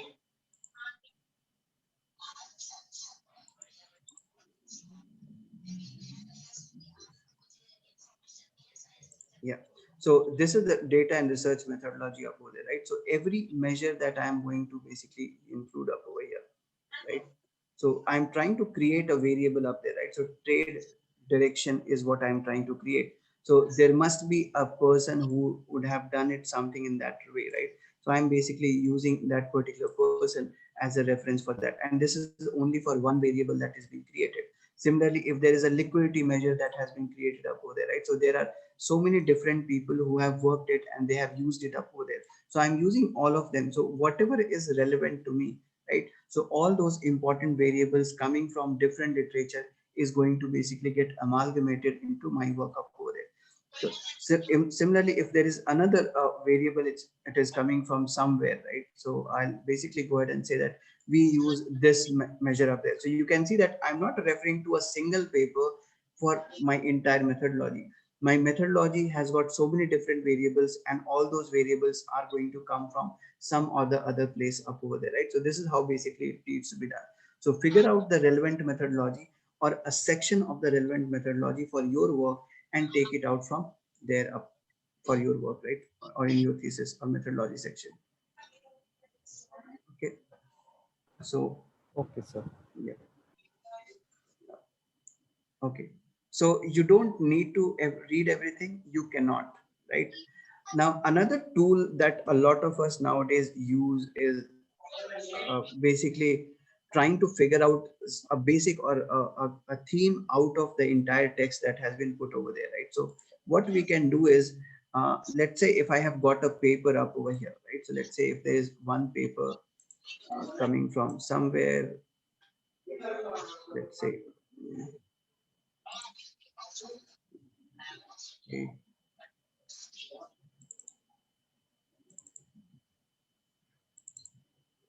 Okay,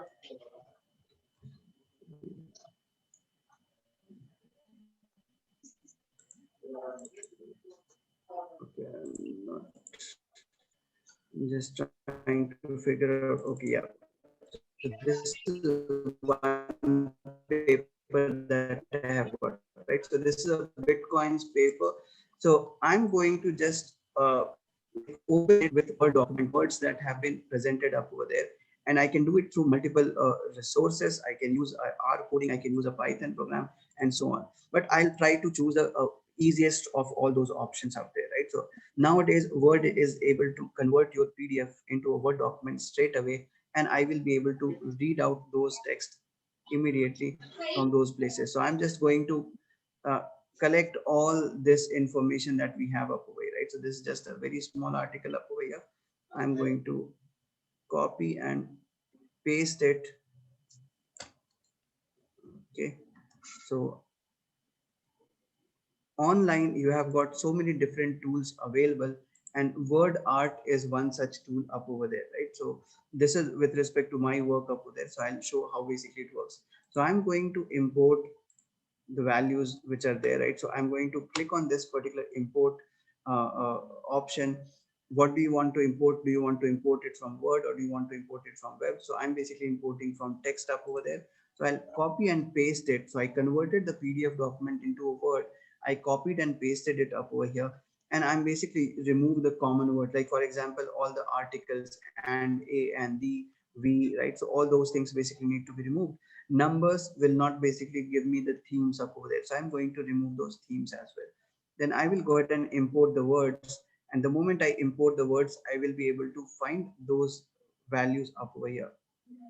I'm going to click on visualize, and I will be getting a word cloud built for me, which should be basically giving me what are the key themes which are basically working around.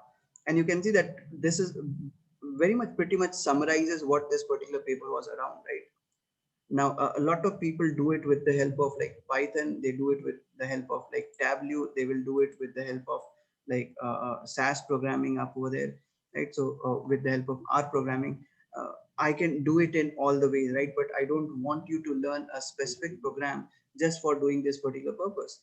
So you look at that particular paper that you are looking at, convert it into a Word document, and then basically put it in this particular place up over there, and you can basically go ahead and figure out that what are the major things that this particular work or this particular paper deals with, right? So remember, like you should see that I opened this particular article for the first time up there after downloading, which was a couple of weeks ago. I opened it for the first time. I haven't read the paper, but I just kept the paper because I want to work in the same domain, right? And I can make out that it is pertaining to Bitcoin. It has to do something with respect to energy, something with respect to consumption. It may be energy consumption, it may be something else, right? There is something related to miners up over there, right? Then data mining, right? So market, all these things are basically coming up, right? So now I will go ahead and check the title of that particular paper again, that what was this particular title, right? So it gives me the idea that Bitcoin's energy consumption, is it the Achilles heel or miners revenue, right? So this is what basically it is talking about. So it is talking about Bitcoin, energy consumption, and then the revenue that is basically pertaining to miner, right? So am I able to find all those things, right? So I'm able to find that yes, it is pertaining to Bitcoin, it is pertaining to data mining, right? It is also pertaining to miner. So data miner is also an important part of over there, right? So then I'm also looking at the revenue aspect. So the major themes that are basically coming up. So that gives me the idea that, okay, if I'm looking at these perspectives, so let me go ahead and dig deeper into this particular article up over there, right? So before reading the entire set of article, and if the article does not have a specific keywords up over there, then I will basically go ahead and use this kind of a tool to help me out or help me figure out like should I basically read this paper or should I not read this paper up over there, right? So a pretty interesting tool, right? So this is something which has evolved in last couple of years very much. Word clouds were there previously as well, but those were limited to some of the programming languages. Now it is very easily available on web with just a link, with just copying and pasting a text, you will be able to do that. And if I want to verify this, right, so let's say this is somebody else's paper, so I may not be having the exact knowledge that is it doing a proper justice to it or not, but I know for very sure that what my paper is basically doing it up over here, right? So this is my paper up over here, so I will go ahead and try to copy and paste my information there, and then let me go ahead and see if it basically gives me what I'm basically doing in this case, right? So I will go ahead and do it. I'll import, right? I will select all of them. I'll delete. I'll paste it over here, and then I will basically go ahead and import the words, right? And I will basically go ahead and visualize it, and then let us see, does it match what I have actually done over there, right? So that is a way of reading a literature up there. And you can see that my paper was pertaining to algorithmic trading data. It was talking about market quality, market liquidity, right? Volatility, trading of stocks, price and order up there, right? So it basically gives me a perspective. It is pertaining to India up over there, so it gives me those specific keywords which are very much highlighted up there, right? So yes, it is giving you a proper way, right? And again, these are some of the things which can be converted into a very decent kind of shapes, right? So if you want to, let's say, convert it into like any kind of, like, again, that is basically a utility tool that has been given to you, right? So if you want to convert it into some kind of let's say, since it is pertaining to money, let's look at the monetary aspect, right? So can I go ahead and convert it into money now? So you'll find that this will basically give you an ability to present your thoughts, and this works pretty well for those people who are basically working in the areas which are not related to finance or operations up there, right? Or whose work is basically in the area of like writing theoretical frameworks, or basically like HR domain or OB domain up over there, then marketing domain, right? So these are the domains where it will basically give you a much more interactive way to basically put across your thoughts, or basically review what you are basically trying to present up over there, right? So whatever is the overall sentiment of the entire paper, right? So we often use the term sentiment analysis. A similar approach is basically used even in the sentiment analysis form, right? So this is what you directly get it in that particular case. And do you have to work any harder in this case? How difficult was it? It was pretty easy to do, and I get everything at tip without even reading the entire paper, right? So that is where we basically bring in the thought that no, it is not possible to read everything, right? So you cannot read, and therefore you need to figure out a way to reduce the burden of reading in that case, right? But ultimately, whenever you're finding the relevant work, that you need to read for sure, right? So that this doesn't mean that you don't need to read at all, but what you are, this is just a selection criteria that you are basically bringing in, right? So you are selecting, is it worth reading? That is what you are doing with the help of these tools up over there, right? So once you find out that yes, this is worth reading, then you will have to go through line by line for all those papers that you have selected for reading up over there. So there is no shortcut in research up over there. If you are doing it shortcut, then you will not be confident enough to showcase it to other people up there, right? So if you have done something wrong in your thesis work, will you be confident enough to show it to everyone out there, right? So you will be always trying to hide it, that okay, please, I don't want anyone to see my work in that case, right? So make sure that that hard work that you put in, right, that becomes presentable to everyone. That should basically provide you a lot of confidence from inside, right? So at any let's say if I'm going for any kind of a conference presentation, right? So I know for very sure that I have done a very decent amount of job. So any question that is going to come up to me, I will be able to take it up. And every time somebody gives me a comment, I should take it positively. That is another aspect to it, right? So I should basically open up my like uh, like years, and then try to figure out, like, is it worth doing it in my case? If it is, then let me go ahead and look into it. What is wrong in that? He's just passing on a comment. He may have a point, he may have a valid point up over there. So we should be always like positive about the comments that we receive from the reviewers or the peers that we have around us, right? So this is where you basically start, and this is how you basically start your entire work up over there, right? And once you start, then you start basically trying to fight with what you were trying to do, and and what that article is basically trying to do. So that tussle will start right from then and there itself, right? Okay. So do you want a break of few minutes, or should we basically continue? Just a break, sir, please. Will we Uh, continue and wind up early? Is it possible? okay. So that is absolutely fine with me. Whichever way you would like, I'm absolutely fine with it. Yeah. Okay. So this is what Vijay sir, if you can mute yourself. Yeah.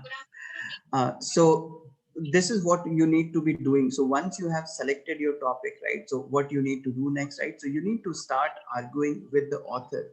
So when you are reading it, you are doing a very honest task of basically criticizing the author and also trying to fight with the author. Like he's not present there, but you are asking all those childlike questions to him. Why are you saying this? Like, so who has said this, right? So they will basically come up with those kind of like citations up there, and then you will basically verify, did he actually say that? Many a times it happens that like I come across reading a particular paper and he has cited an author which has a slightly contradicting view of what I had read it earlier, right? So what I will do, I'll go back to that author and then try to figure out, did he actually say it in this particular work, or did he basically say it in some other different aspect of over there, right? So we know that research papers are open to interpretation as well, and especially those areas which are highly subjective in nature, right? So perception and your the way you are interpreting, right? So that will basically demarcate the lines between what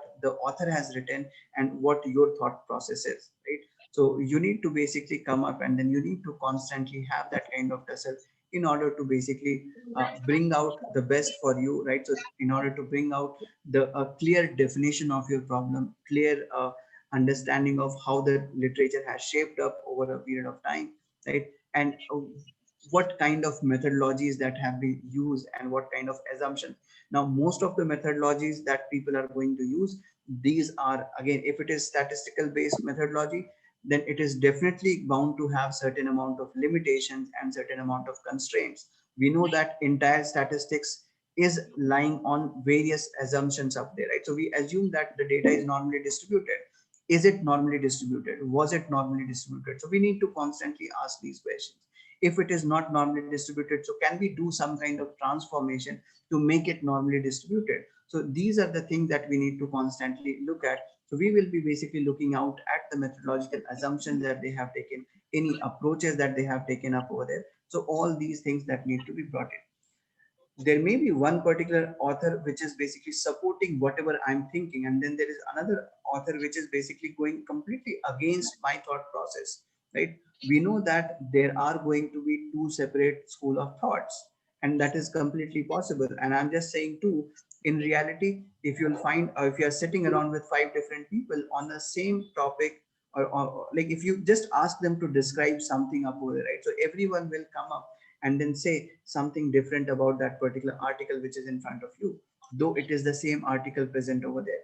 So the way it is being perceived, the way it is being treated up there, right? So that basically differs, and that is where the knowledge generation basically comes in, right? So you need to basically agree to them, you need to disagree with them, then you need to figure out a common ground, and then try to figure out that what did we actually learn. And this is what the entire literature review is all about, right? So literature review and critical thinking is entirely about managing the tussle between the various authors and their work and my thought of work, and then trying to figure out that, okay, is it the common way with which I can basically move forward, and can I basically go ahead and contribute up over there, right? So this is what basically it does, right? So two different scholars, right? So they will disagree with one another, they will try to build on conclusion, they will try to confirm findings of one or another, right? So this is what is basically going to do. So whatever you are trying to do, you need to organize your materials up there, you need to identify those debates, and those debates are going to support.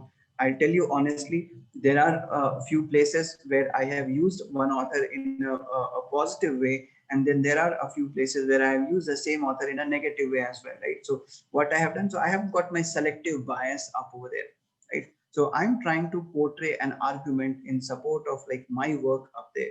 So I will start using those selective biases. Not a good practice, but again, people do it. And as long as if somebody doesn't pick it up, right? So you are completely fine, but the moment it gets picked up, you may have to revise and rewrite the arguments up over there, right? So that is what basically, and that is why it basically goes through the peer review process, right? So if I wrote something as a part of my paper, and if it goes to a particular reviewer, he basically comes up with certain comments, and those comments will pick it up from whatever I basically try to portray it as per my subjective choices up there, right? So then he may come up and then argue that, okay, why not this way, right? So there I will have to justify with a certain amount of substances. If I'm not able to justify, I may have to revise the entire text up over there, right? So that is one thing that we need to always look into account. Okay. So any questions that you have on at this particular moment, let me know.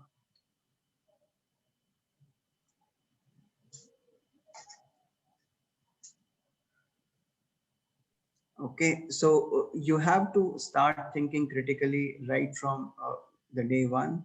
That the moment you get into research or in the academic research, right? So the one thing that needs to be there, and again, you remember that Bloomberg's sorry, the Bloom's taxonomy up over there. So coming from finance background makes Bloomberg pretty evident, right? So Bloom's taxonomy that we have, right? So that the upper part of the triangle is basically you are trying to create something new up over there, and for that creation you need to basically think critically at all point of time, right? So this is what we are basically going to do. So what are the strength and weaknesses of these debates, right? What is the evidence, right? So is there any some kind of lacking up over there, right? So is it lacking in terms of conviction? Is it lacking in terms of like conclusiveness? Is it lacking in terms of certain limitations up over there? Maybe the evidence that has been presented is using a different kind of methodology altogether, right? So all those things basically need to be put across in that case, right? So what will you add to the topic is something that you need to figure out at all point of time, right? So this is what we need to do. What will you do it differently if you were given a chance that with the same set of data you had to redo the exercise?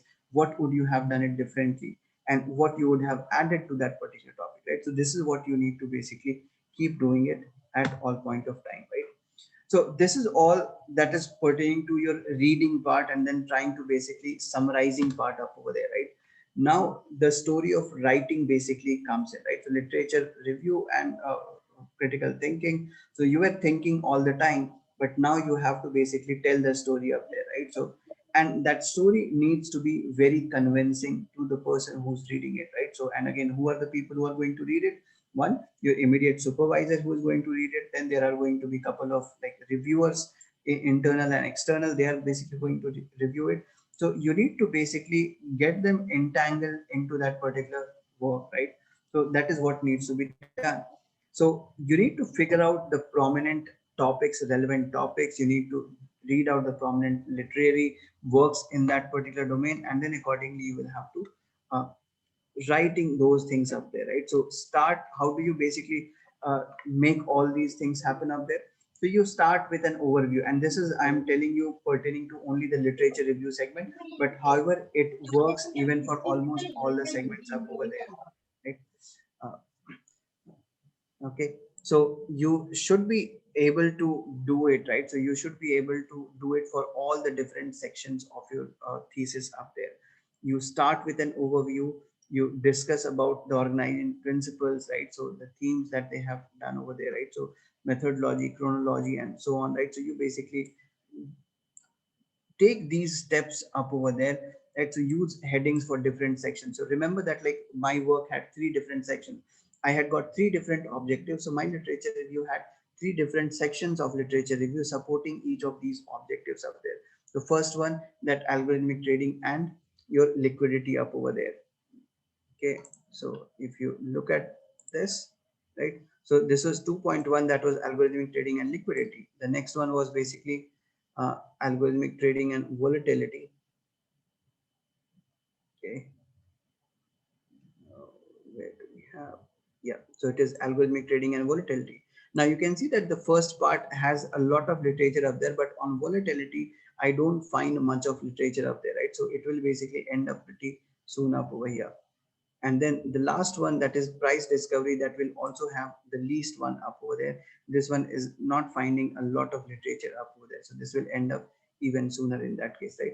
So you convert these into separate sections up there, right? And then you try to basically figure out that what they have done, and then basically try to critically put across your thoughts up over there, right? So this is what you need to do, right? So use headings for different sections, provide summative signposts, right? So now what are these signposts up there?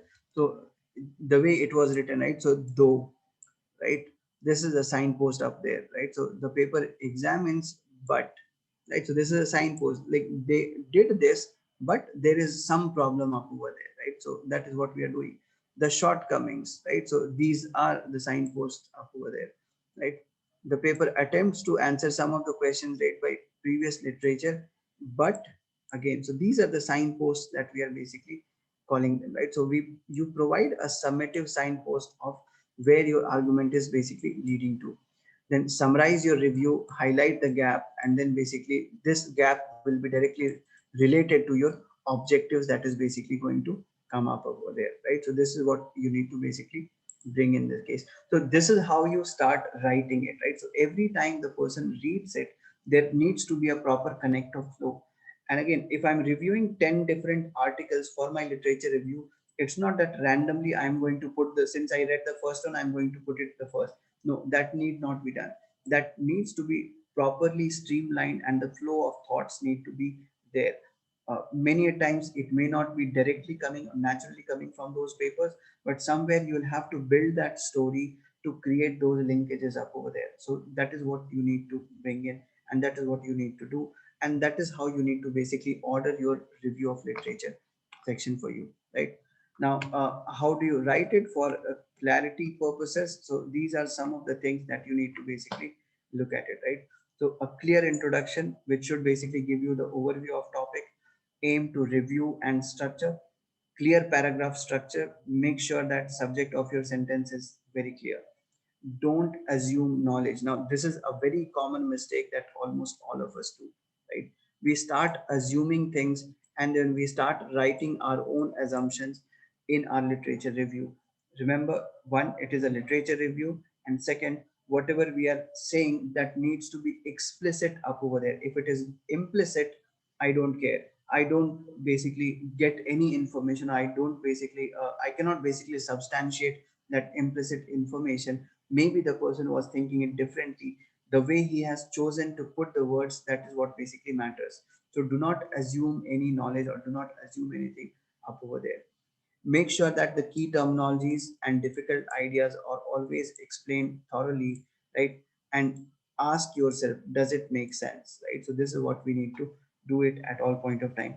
If there are certain keywords which are appearing for the first time, you can reference it to the footnote, and then you can basically put it across that this is the meaning that basically we are looking at, right? So for example, let me show you if there was something over here. Let's say, okay,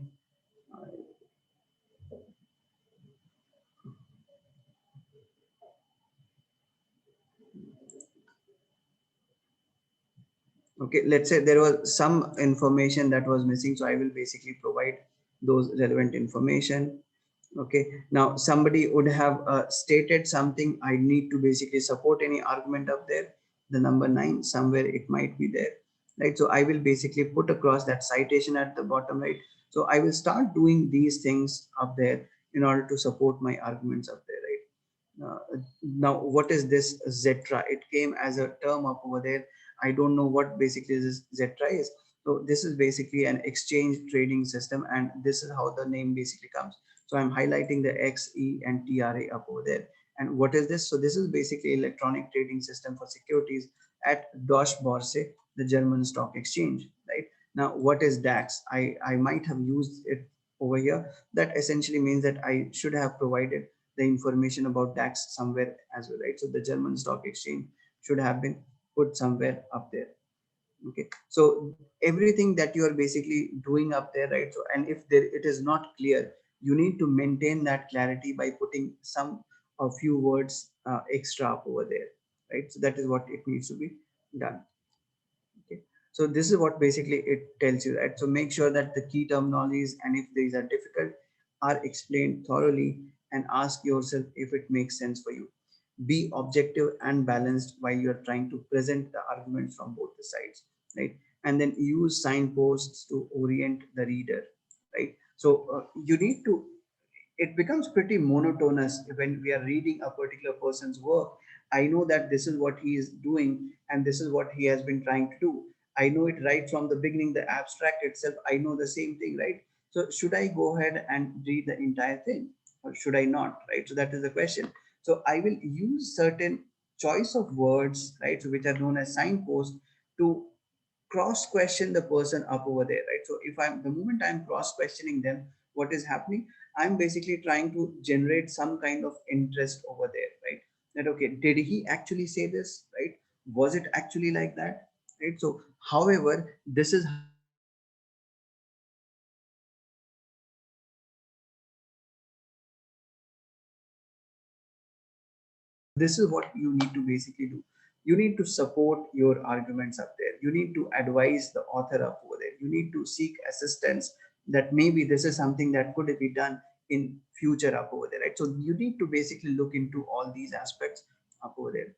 So your critical voice is going to be signposting wherever appropriate, begin the sentence and paragraph with a signpost up over there, right? So that statement which kind of synthesizes or analyzes rather than just describes up over there, right? So this is something very important up there. So use signposting to words to demonstrate how texts relate to each other, and how also what do you think of them, right? So for example, however, right? Yet, moreover, indeed, similarly, right? So when I'm trying to support something, I'll start using similarly. I'll say indeed, yes, moreover. So I want to add something in, right? So when I'm disagreeing with them, I will basically use these kind of things, right? So however, yet, but, so all these things are basically going to come up. So you need to include these in your writing aspects there, right? And why am I doing it? Because remember, we had to create a magic, right? So we were trying to create a magic for writing the review so that the reviewer doesn't basically feel asleep up there, right? So this is what we need to do. Now, every time we are basically doing this part, we need to cite those sources up over there, right? You need to cite them in any of the approaches, be it integral or non-integral. You need to basically cite them. When we say integral, we start with the arguments that the author poses up there, right? When it is non-integral, we make the sentence and then we say that okay, who could have possibly supported this kind of statement up there, right? So maybe this is more of a visible, right? So a more of an observed thing which this particular paper may basically go ahead and support my argument up there. Whereas this one is like a direct support, a direct, basically a direct argument that is being posed up over there, right? So this is how basically you go ahead and cite it in your text up over there. So you'll find that in literature review, these two are the common, and no one follows only one style, because it is not how basically it is supposed to be there, right? Sometimes I need to showcase what the author has done, so there I will start using the first one, whereas in some cases I need to basically support my arguments, right? And I will say that okay, there are these 4 or 5 people who are basically supporting my school of thought up there, right? So I'll put them in the bracket that okay, these are more or less related or basically having the same school of thought that I'm basically presenting it over here, right? So this is what basically we do. Now, once you have done the literature review, right, and you know that your literature review section is the second section that you do, right? And after this, you still have to write about 4 or 5 different sections up there. And in that meantime of maybe 6 months or 1 year's time, right, things will change. And if that changes, you should not forget about it, right? So it is an evolving literature. If something new comes, you need to include it. Otherwise, if you don't do it, your reviewer will do it for sure, right? So the moment you send your paper to a reviewer, what he does, right? So I'm a reviewer for a couple of journals, right? So what I will do, I'll look out for that that title that they have given, right? And I'll basically look out for the scholar up there, right? So I'll look out for Google Scholar, and then I'll start basically searching for that particular article, right? So I'll basically look out for that particular article, and then I'll basically try to find that particular article. And then I'll basically go ahead and support my arguments up there. So this is how basically you go ahead and support your arguments up there. So or let's say how branding strategies have evolved, right? So something like this might be the title of that particular paper. I'll start looking at this, right? So new businesses set up for branding strategies, strategies of born globals, right? So these are the things that I'm going to look at. Now, are these relevant? Not sure. Are these highly cited? I'm basically going to look into those, that if those are highly cited, I'll go and quickly look into their references if they have also cited this. If they have cited this, I'll go and quickly look into their references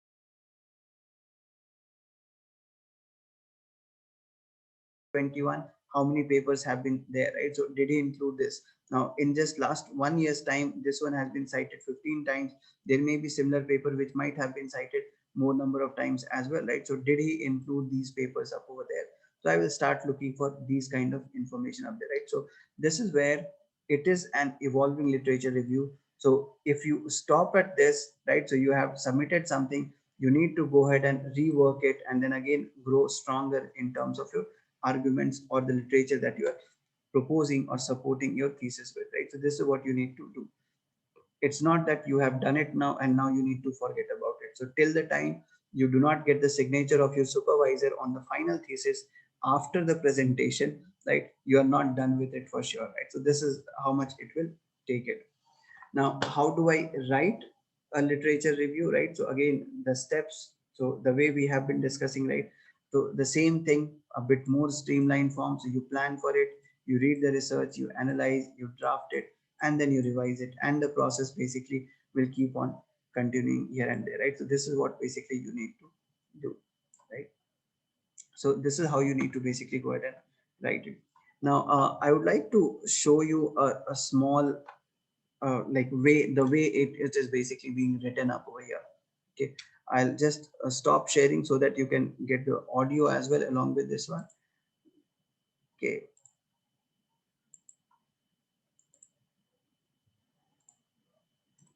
okay, so I'll bring it to you. I have shared In the this link in video that on writing the Word literature document as review, well, we're going to, but I'll, I want you to take from this definition. okay, Someone who's expert. Is it, and for literature review, now there are some larger, because journal articles are peer reviewed. They're written by okay, are experts. you able to hear They're it? Like, reviewed is it by audible peers on your of the side? people who have written them. That's why they're preferred. Yes or no? Yes, sir, we are able So, to you've hear. started the reading. Now, there are some larger questions you need to ask yourself as you're reading. And I'm not just talking about who wrote it, what they found, what they did. I'm thinking about some of the larger critical questions that you can ask yourself as you read. And here are some of them. Who are the researchers? What's their reputation? Do the findings support the research? Are there any biases evident? And perhaps the biggest one, the biggest question, is it applicable? Is it relevant to your work? The key thing is that the research, the critique, starts with the reading. So, you've started reading. Now you've got to think about how you can group your notes, how you can organize your notes. There are a number of different ways. It depends on your questions. You might organize them chronologically by time. You might organize them by the perspectives of different authors, the positions taken, the schools of thought, the method, how they did the research. Or, most commonly, you might organize it topically or thematically, like an essay. So, it's really important to note that whatever organization you choose, it depends on your research question and the aims of your study.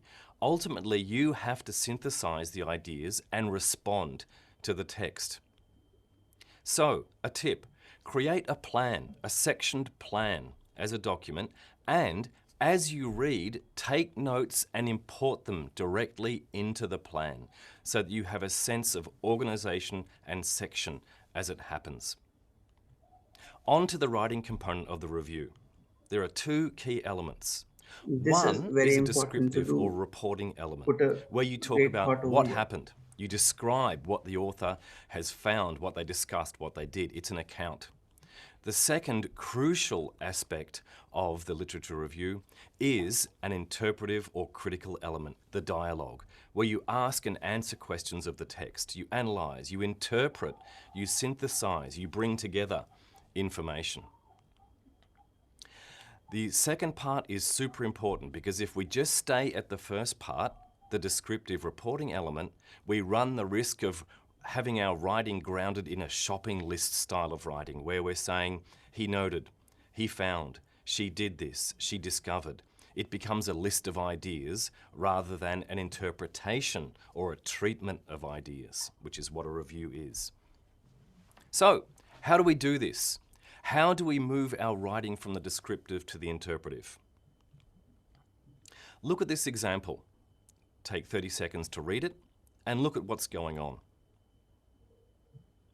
What you can probably see, as suggested by the colour we're using, is that the first part of this is descriptive.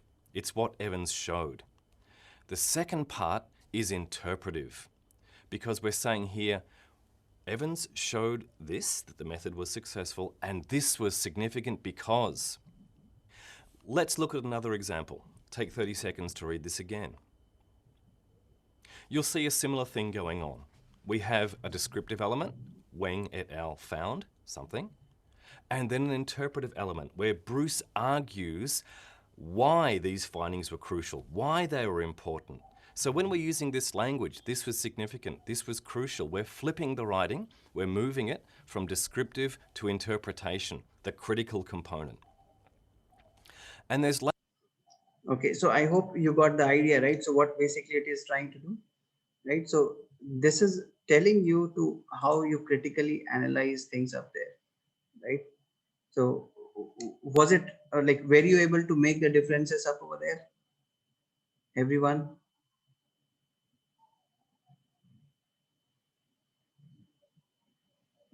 Anyone who can respond, because I think there is some audio problem from my side or on my side.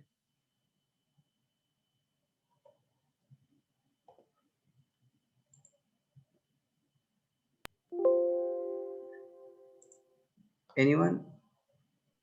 Yes, sir. It was clear. It was. Okay. Okay. Okay. Because when you were listening to this one, I was not able to hear the audio part, so I was not sure if I lost you guys as well. Right. No, So, sir. We were able to hear it. Yeah. yeah. Okay. So you can see that interpretive part and descriptive part, right? So that is what basically your critical thinking is all about, right? So you are reading that research article and then you are basically rewriting it, right? So you're describing what they have done, but at the end of that you also try to basically critique that paper, and that is what we have been talking since last almost like 1.5 hours up over there, right? So this is what we need to basically work on.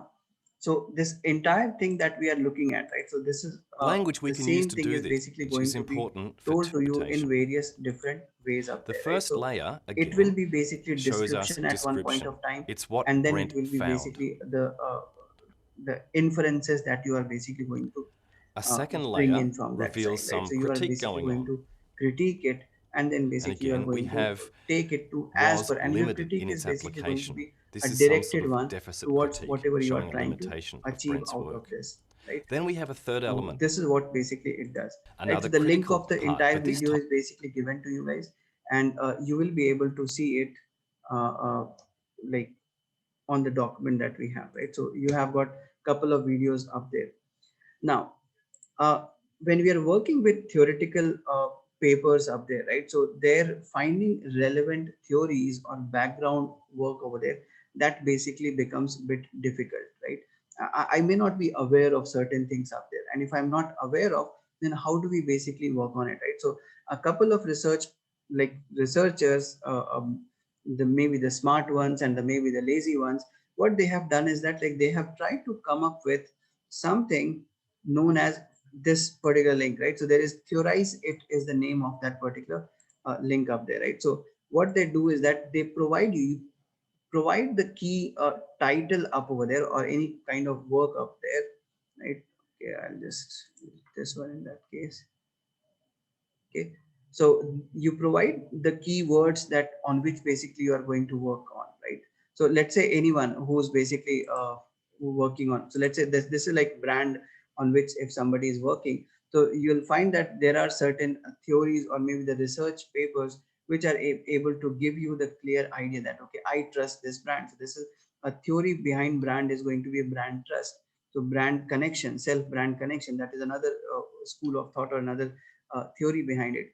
Perceived organizational resources and sales support, right? So brand is being built, but how is it being built? So it is being built with the help of sales support up there, right? So there is another theory which basically helps me with this up over here, right? So there are a lot of different domains of this particular research is basically coming up, and this is what basically, right? So self brand connections, right? So all those things you will be able to figure out what theories that you can relate to your specific research area. So anybody who can give any keyword from your So interest area? financial literacy. Financial literacy. Okay, financial literacy. Okay,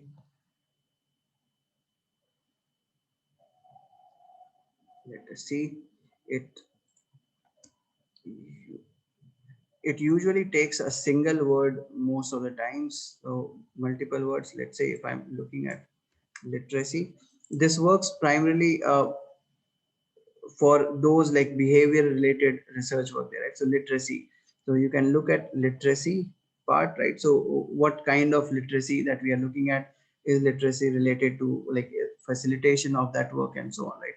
So all those things are basically going to be a one word keyword that you can basically help me with. Anyone? Sir, attrition. Attrition. Okay, so let's say, and it will tell you also it will basically help you in finding the variables and also the items up there, right? So attrition, so anyone, so you can processes and percentage of teacher attrition up over here, right? Implementation of attrition, right? So all those things, customer attrition. So whichever is relevant to you, you will be able to find out up over there. Now, is this doing any good than what your Google Scholar does, right? So if I'm looking at, Excuse me, sir. yeah, tell me. Sir, I don't know. Am I only the person who is facing an issue? The screen is not visible clearly. It's completely blur. Okay, rest of you guys, tell me. It's quite blur, sir. It is. Is it blurred for everyone? No, no. Clear for But me. little bit. No, it's clear for us, sir. Okay. So Okay, fine. Thank you. yeah. We are in the college.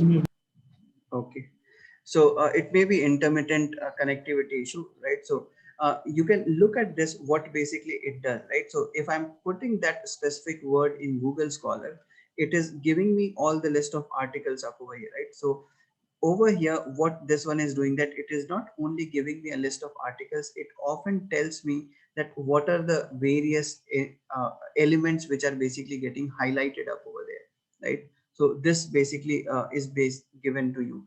Okay, now let me look at items up over here. Okay, it does not give the item value up there. It is giving only the variable values up there. Again, somebody has tried to do some kind of work with over here. I can basically go ahead and look into this, right? I can basically click on these, and then I can basically try to figure out what basically it has been done. What are the variables that have been used over there, right? So student level variable, right? So family background, right? All those things are basically being done up there, right?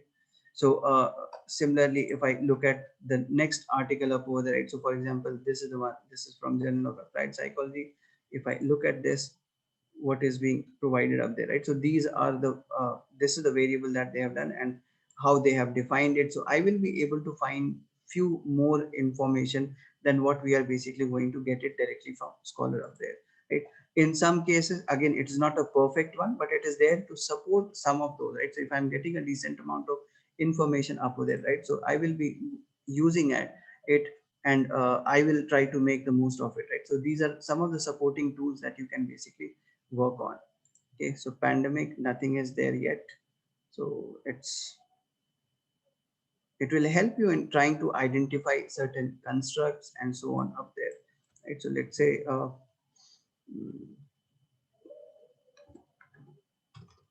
okay, let's say see, okay, let's say credibility.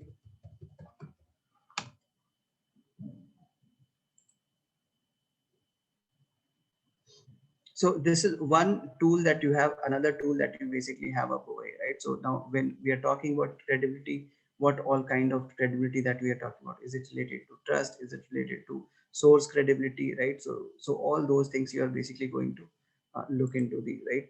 So source credibility framework. So you will look at the feedback, what are the items up over there.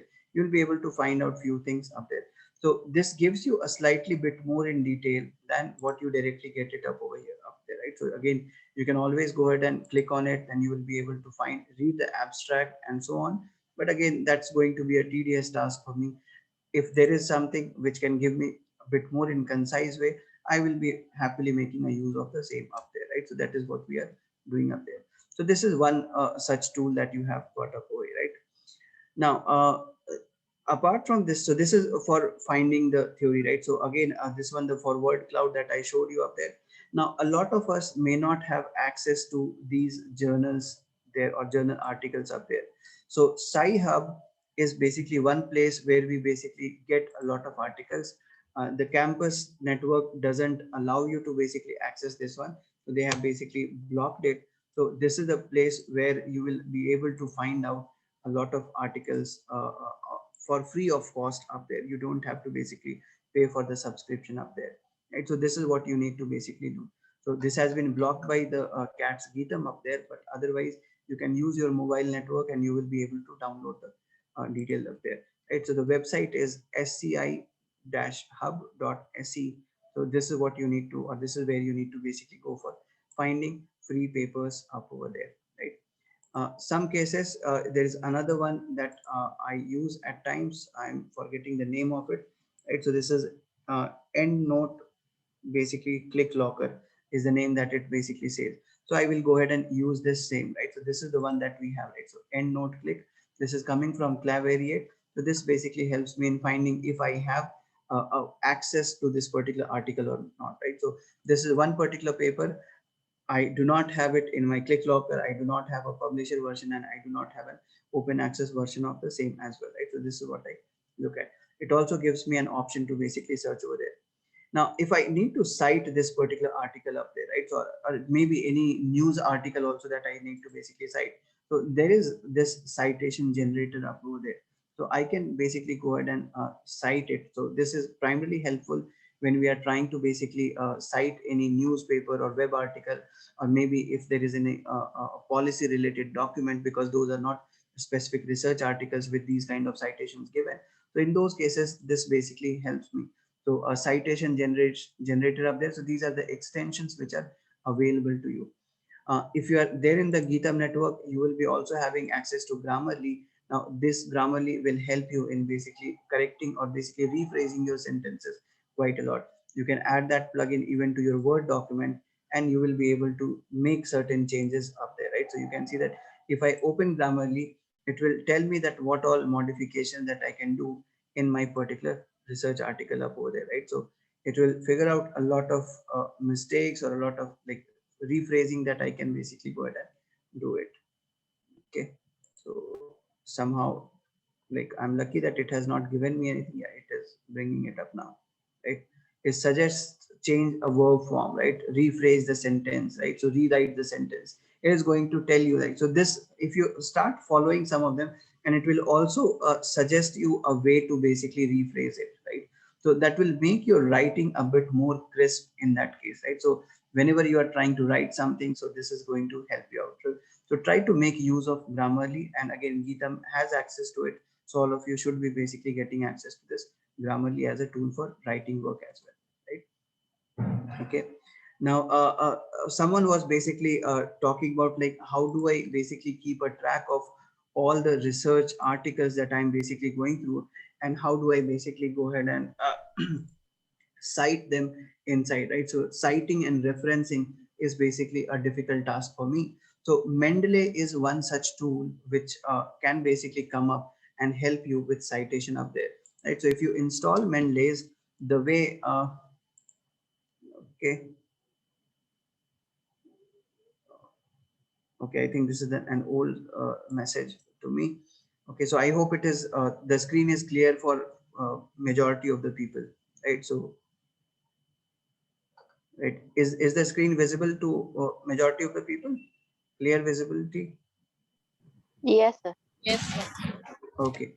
So this Mendeley that we have, right? So this software basically allows you. So you will upload all the PDFs up over there, whatever document that you have got, you will be able to upload it, and then okay, somebody needs to mute themselves, please.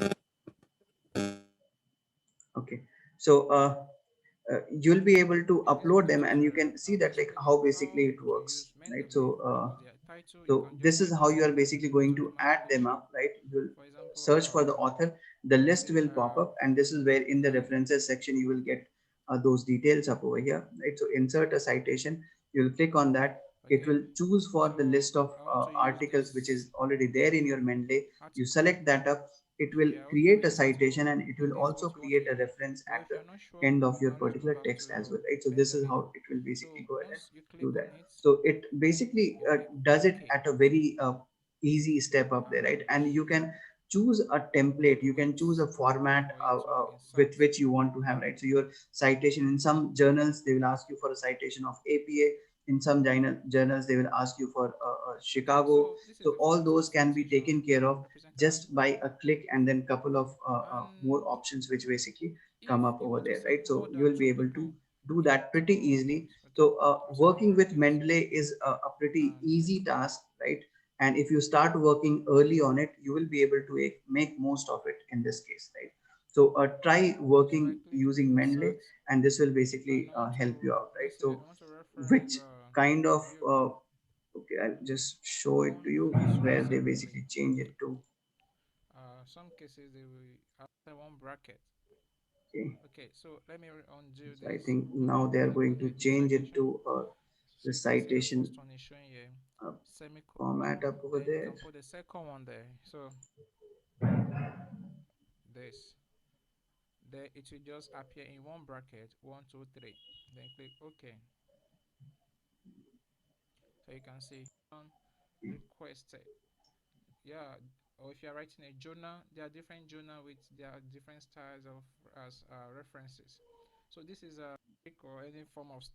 Yeah, so here the citation aspects that you basically get in. So which way of citation that you want?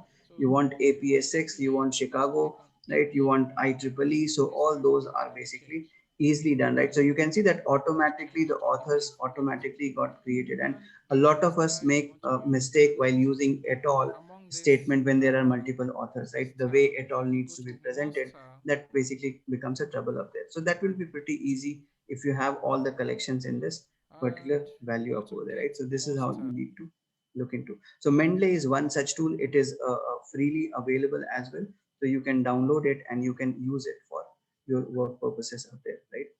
uh, Apart from that, the way your entire text can be organized, right? So latex is one way where you can basically organize the entire text in a particular format, right? So you can start exploring latex as well for yourself. And Evernote can be one, and Forest app can be another one up there, right? So you can do that. So these are a couple of like important tools or productivity tools which will basically help you up in shaping your work, or basically writing your work in a decent way up there. If you're starting your thesis right away, right, so do look for Shodh Ganga, right? So where I search for my thesis, right? So do look for the same and search for the thesis if there is someone who has basically worked on it before. If someone has, then please go ahead and do it. Now, plagiarism detection software, a lot of us may not have access to it, but your usual offices, PhD offices will have access to it. So you can ask them to basically register to this Shodh Shuddhi, which is a government provided software to all the universities up there. You can use it. In some cases, people may have access to Turnitin and other tools for plagiarism detection. So you can basically take help of them as well. Do not use web-based plagiarism detection softwares. You will end up creating more plagiarism for yourself rather than reducing them, right? So don't, make sure that you don't do that. This is a complete Justin Paul, who has basically written that particular article, The Art of Writing Literature Review, right? So this is a talk by him at Jaipuria Institute of Management, right? Recently, about like 3-4 months ago. So instead of hearing from me, you can hear it from directly him as well, right? And this is like about 1 hour 15 minutes or some a time duration link where he basically talks about a similar aspect which I basically am telling you Something up there, new. right? So this is what he basically says up there, right? So this is about 1 hour 46 minutes. Again, few people will be talking here and there. That may not be important in that case. Okay. Now, one more thing that is important is the JEL classification codes that you have, right? So all those articles that you are submitting to journal, majority of them will ask you to provide journal classification codes up there, right? Now, which area is your work in, right? And is your area relevant to that particular domain? So you need to basically provide those journal classification codes up there, right? So you use these journal classification codes below your abstract levels up there, right? So majority of the papers, if you come across good papers, you'll find that below the abstract they will write the journal JEL classification codes up over there, right? So that is what they do. So I'll show you one which is from Journal of Finance, my base paper as well.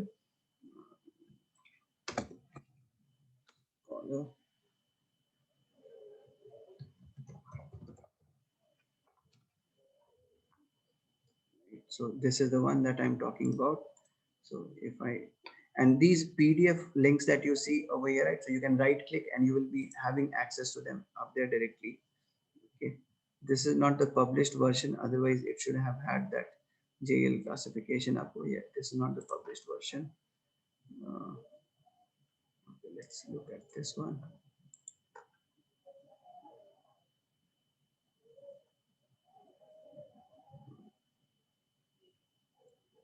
Okay, somehow it is not providing the JL classification over here, but majority of the papers will ask you for JL classifications up there. So you need to provide those JL classifications.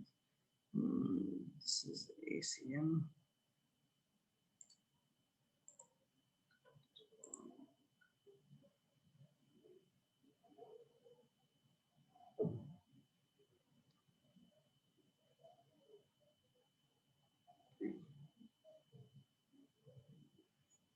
Yep. So you can see the JEL classification over here, right?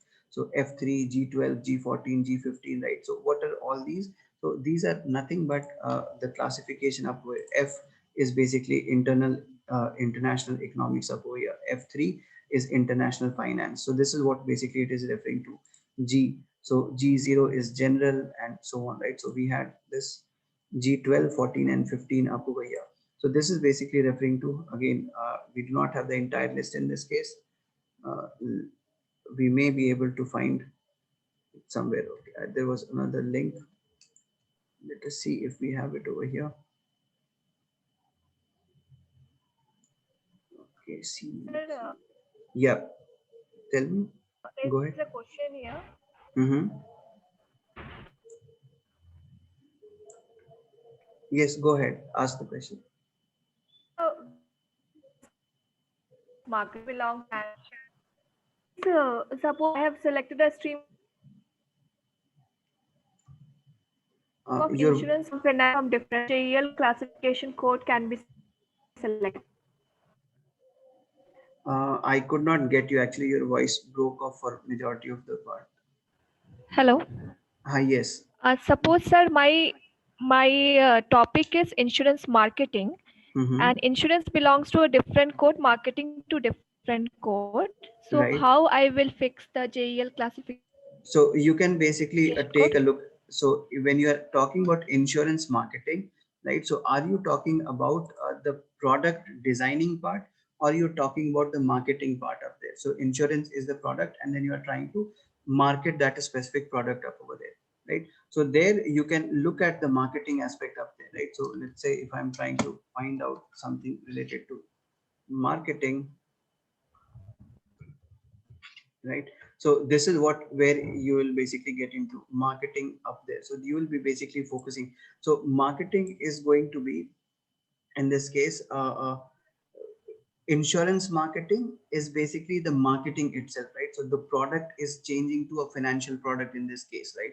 So that is only changing the aspect of marketing. However, the core area or the Right. core background, that is basically remaining still the same. So you will still go ahead with the marketing up there. You can look out at any other marketing that you have, right? So if you have agricultural marketing up there, so you can bring it to this one. If you have something else, marketing and finance, so you can also bring in this Z33 up over there, right? That is marketing and finance together up over here. So you can use this as a insurance marketing up there. So you can use these classifications to narrow down or basically highlight your research area up there. Okay. So this is what you have. Then Scopus and ABDC I added in front of you, right? Then did we miss out on anything? Uh, where do you need to submit your paper, right? So that is one question. I have got my paper, I have written my paper, but where do I need to submit it? So Elsevier provides one such service to you, right? So where you can put the title of your paper, right? Let's say I'm putting it algorithmic trading and market quality, right? So I'm just putting a random title, and then I'm basically, it will also ask you to provide your abstract up over there. So I have one of them open with me. So let me go ahead and put the abstract.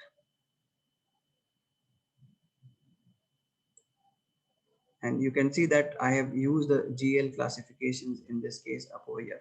You provide the keywords, you provide the GL classifications, and you work on it, right? So I'm going to type it, right? You can provide the keywords up over here. So you type the keywords,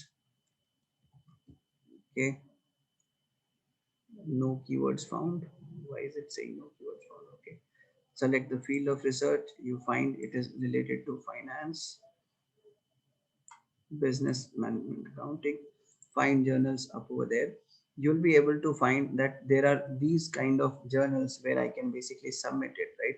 And you will also get some important details about those journals, like what is their acceptance rate, how much time does it take to basically get your first decision, right? Times that it takes to publication up over there, right? So you'll get some of those information up over here, right? So accordingly you can choose whichever suits you for your publication purpose, right? If you're like if it has got a very low acceptance rate, right? So in those cases I will try not to send it over there, right? So if it has got a decent acceptance rate, I can basically go ahead and like submit it over here, right? So like this is one journal where I already have one of my paper up there, right? And it is in the same algorithmic trading domain. So it may be able to find out that okay, this is where it was published, or maybe some articles pertaining to the same would have been published, and you will be able to basically get that. Now it says time to publication 4 weeks, but in my case the entire time duration that basically it took was close to around 280 days, right? So that is close to almost like around 48 to 50 weeks up over there, right? So these are just like in some cases it will be exact, in some cases it will be variable up over there, right? So accordingly you can choose and you can work on it. Okay, so this is a good tool that basically Elsevier has provided, and since Elsevier also has the majority of like a huge list of journals with them, right? And Scopus list is basically an Elsevier provided list up there, right? So it is a good way to basically look at it. Now, some of the good journals, like finding the journal ranking. So you can look at this SJR journal ranking. Then the way to find out journal citation reports up there, right? So you can be able to find those up there, right? So again, the previous one also gave you the citation index, right? The site score and impact factor was being given, right? The same could be also obtained from this JCR provided by Clavariate up over there, right? So this is something that can be used, right? ABS and ABDC, mark my words again, ABS and ABDC is something that you need to focus on at all point of time. And this is something which is very much important up over there, right? Now this is editor resources. I'm forgetting why did I put it over here. Let me go ahead and look at it. Okay, so what are journal ranking lists, right? So this will basically tell you about what journal ranking lists are and some of the major journal ranking lists that we have, right? If you are sending it to a Germany based article up there, right? So you may be basically looking at this list instead of the regular ABDC list up there. Sending it to Australia, focus on this ABDC. Sending it to UK based journals, focus on this up there. Sending it to US, you need to basically focus on this kind of list up over there, right? So a publication is also kind of an art. You need to basically put in a lot of effort to figure out the right journal for the topic that you have got up over there, right? So this is what you need to do. Okay. Okay, now there are, so these are a couple of methodologies that we have, right? So a lot of us are aware of structural equation modeling. So this is one alternative to structural equation modeling without an MOS up over there, right? So this is something that you may be interested into. So go ahead and look into it. These are research productivity tools provided by some of the existing PhD students from abroad. So you can go ahead and do that. Bibliometric analysis is one way of doing literature review, and it can be done using R package. Then there are a couple of more packages up there. So you can go through this particular link and that will basically help you up over there. There was one more, Biblioshiny is something that basically helps in writing literature review. So somewhere we should be finding that as well. Biblioshiny. See. Okay, so I'm not sure if this is the one. Yeah, so Biblioshiny is the package that you get. So this is the R package which basically helps you in doing the literature review up over there, right? So this is basically a bibliometric analysis that we call it. That is nothing but more of relevant literature being churned out with the help of a statistical package up there, right? So you can make use of these for writing up your work or maybe improving upon the work that you're basically doing it up over there, right? So with this, let me go ahead and close the session. I'll be sharing these documents with you guys, right? And then we will open up for any questions that you have, right? So go ahead and like I'll be happy to answer any questions that you have.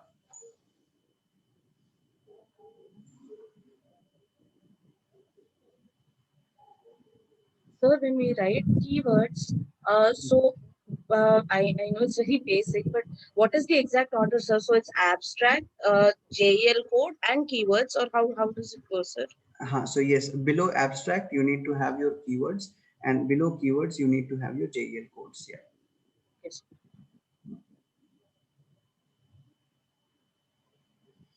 Okay. Any other questions that you have? So let me know. Like we have session till 5, so I'll be happy to take it up till 5. So where we get this JL classification code? So if you go to Google and if you enter, so yeah, you will be able to do that, or you can, I have shared the link over here. Actually, I just closed it now. So on the document that you have, yeah, so this is the one, the document that I'm going to share. So there you have that JL classification codes list up over there. So I can share it with you over the chat so that you can have immediate access to it. Okay. Sir, one more question. Yeah, please.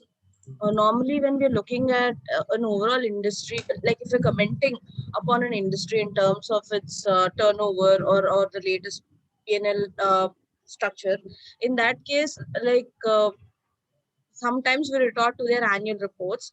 Sometimes it is some if there is any difference, we refer to the news that is there. So is there any other common website where we can go to? Yes, actually, I think I missed out on that part over here. So I did have that.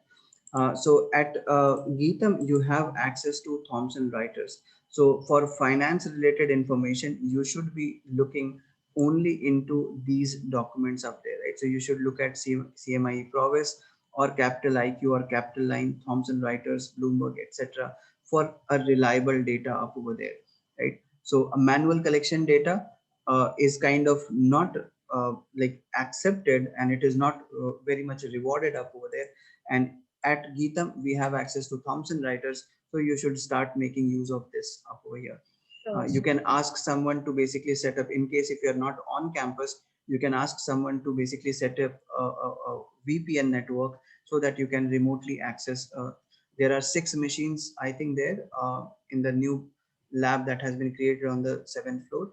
So you will be able to access that information, a reliable information from there. Okay, so this has all the numericals of any Yes, industry. any industry, all the companies, all the industries, you will have information. And this is a pretty good tool. So after Bloomberg, right? This is a highly reputed tool that we have in the country up over here. US like may have a bit more, so they have usually TAC, they will have CompuStat, right? So these are some of the other tools that they will have over there, right? But in India, we have access to only these two, right? So Thomson Reuters, Bloomberg's Capital Line, Capital IQ, and CMI Provis. These are the most common tools which you will find in a lot of research papers which are being published by Indians up over there. If somebody is using TAC and CompuStat, that means that he might have some foreign collaboration along with him. Then only he will be able to access these things up there. Okay, maybe some of the IIMs may have access to TAC and CompuStat. That is there. IIM Indore has, I think I know of IIM Indore, they have this access to TAC and CompuStat. Okay.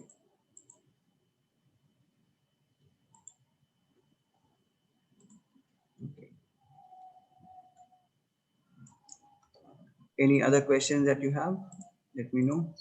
Are there any Indian journals or Indian any Indian-based journals which we can, or Indian-based common, I don't know, points of access which we can look at, like how we had for which one to tell the best paper or where to publish our papers, stuff So, like that. so by default, you should be considering either the ABDC ranking or the Scopus over there, right? So these two will basically give you the basic idea of doing it. Now, the ABDC ranking, you will be able to figure out who the publisher is, right? In the ABDC list there itself, right? And you will be able to make out the names, right? So if it is an Indian author or basically Indian publisher, you will be able to find out with the way the name is basically put across. So I know that there is one which is there. This is basically coming from my previous organization. Okay, find, say, it is there somewhere, it is there. Okay, this is A star, the filter was up, that's why it is not taking it up. Select all. Okay, I'll put IUP, and you'll find that this is basically an Indian journal up over there, right? So you will be able to make to those kind of thing up there, right? So you some of the IIM based journals are also there, right? So you put searches for, yeah, so you will be able to get those details up there. So publishing houses, you will be India based publishing house, so Journal of Commerce. So there's nothing separate as such, everything will be available here. Yeah, it will be available, yeah, it will be available, yeah. And if it is separate, in that case it loses the credibility, right? So that we don't want that to happen at any point of time. Right. Thank you, sir. Okay, any other questions that we have? Sir, quite a basic one. Correct me if I'm wrong, but when you're writing a literature review, as in you read the articles or the journals very clearly, understand your own way, and interpret your perception. Is it so that is how are we supposed to put it across in our own paper? Yes, it needs to be written in your own words. It needs to be interpreted according to your words. But again, the perception is a very a big term in this case. It needs to be closely associated with what the author has basically communicated over there. So yes, that is absolutely how it needs to be done. So that is the way. So you read it, you basically jot down the close items, what they are basically discussing pertaining to your idea, and then you basically communicate the same in your own words up over there, right? So you are interpreting it and then communicating it. So your critical thinking part, whenever you are basically trying to critique that paper, that needs to be basically showcased at the end of that review of that particular work for sure. Right, sir. Thank you.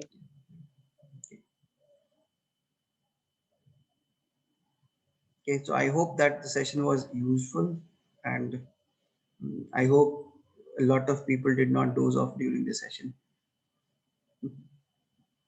It was quite helpful, so thank you so very much. Thank you. We are looking forward for many more. Yes, so Sure. very insightful. These were the very questions we were actually searching for. So Mm. you kind of came as an answer booklet to us. Great. Okay. So if we don't have any question, then we can basically like end the meeting for the day. So can we ask you for the document one, the one you said that you'll be Yes, yes, posting? I'll be sharing it up. So if any one of you can basically, or you can make a note of my email ID, and if anyone from the group can basically send it to me, an email, I will be sharing the document with you. So I'll share it with Sai Sudhakar sir as well. So he will also share it, right? So yes, tomorrow's session is a repeat session because of the new participants up over there. So if you have anything specific on mind, so please let me know. I can bring it up for that, and you can basically join for that specific duration if you want. Yeah. So it is a repeat session for tomorrow.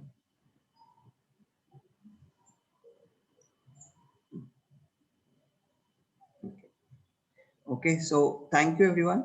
So if you have any questions, I'm available in campus. You can reach out to me over email, and like if you are in campus, you can basically come down. I'm sitting on the fourth floor, 404. We can have a discussion. We can go out, have a cup of tea and coffee, and then we can discuss over the work as well, right?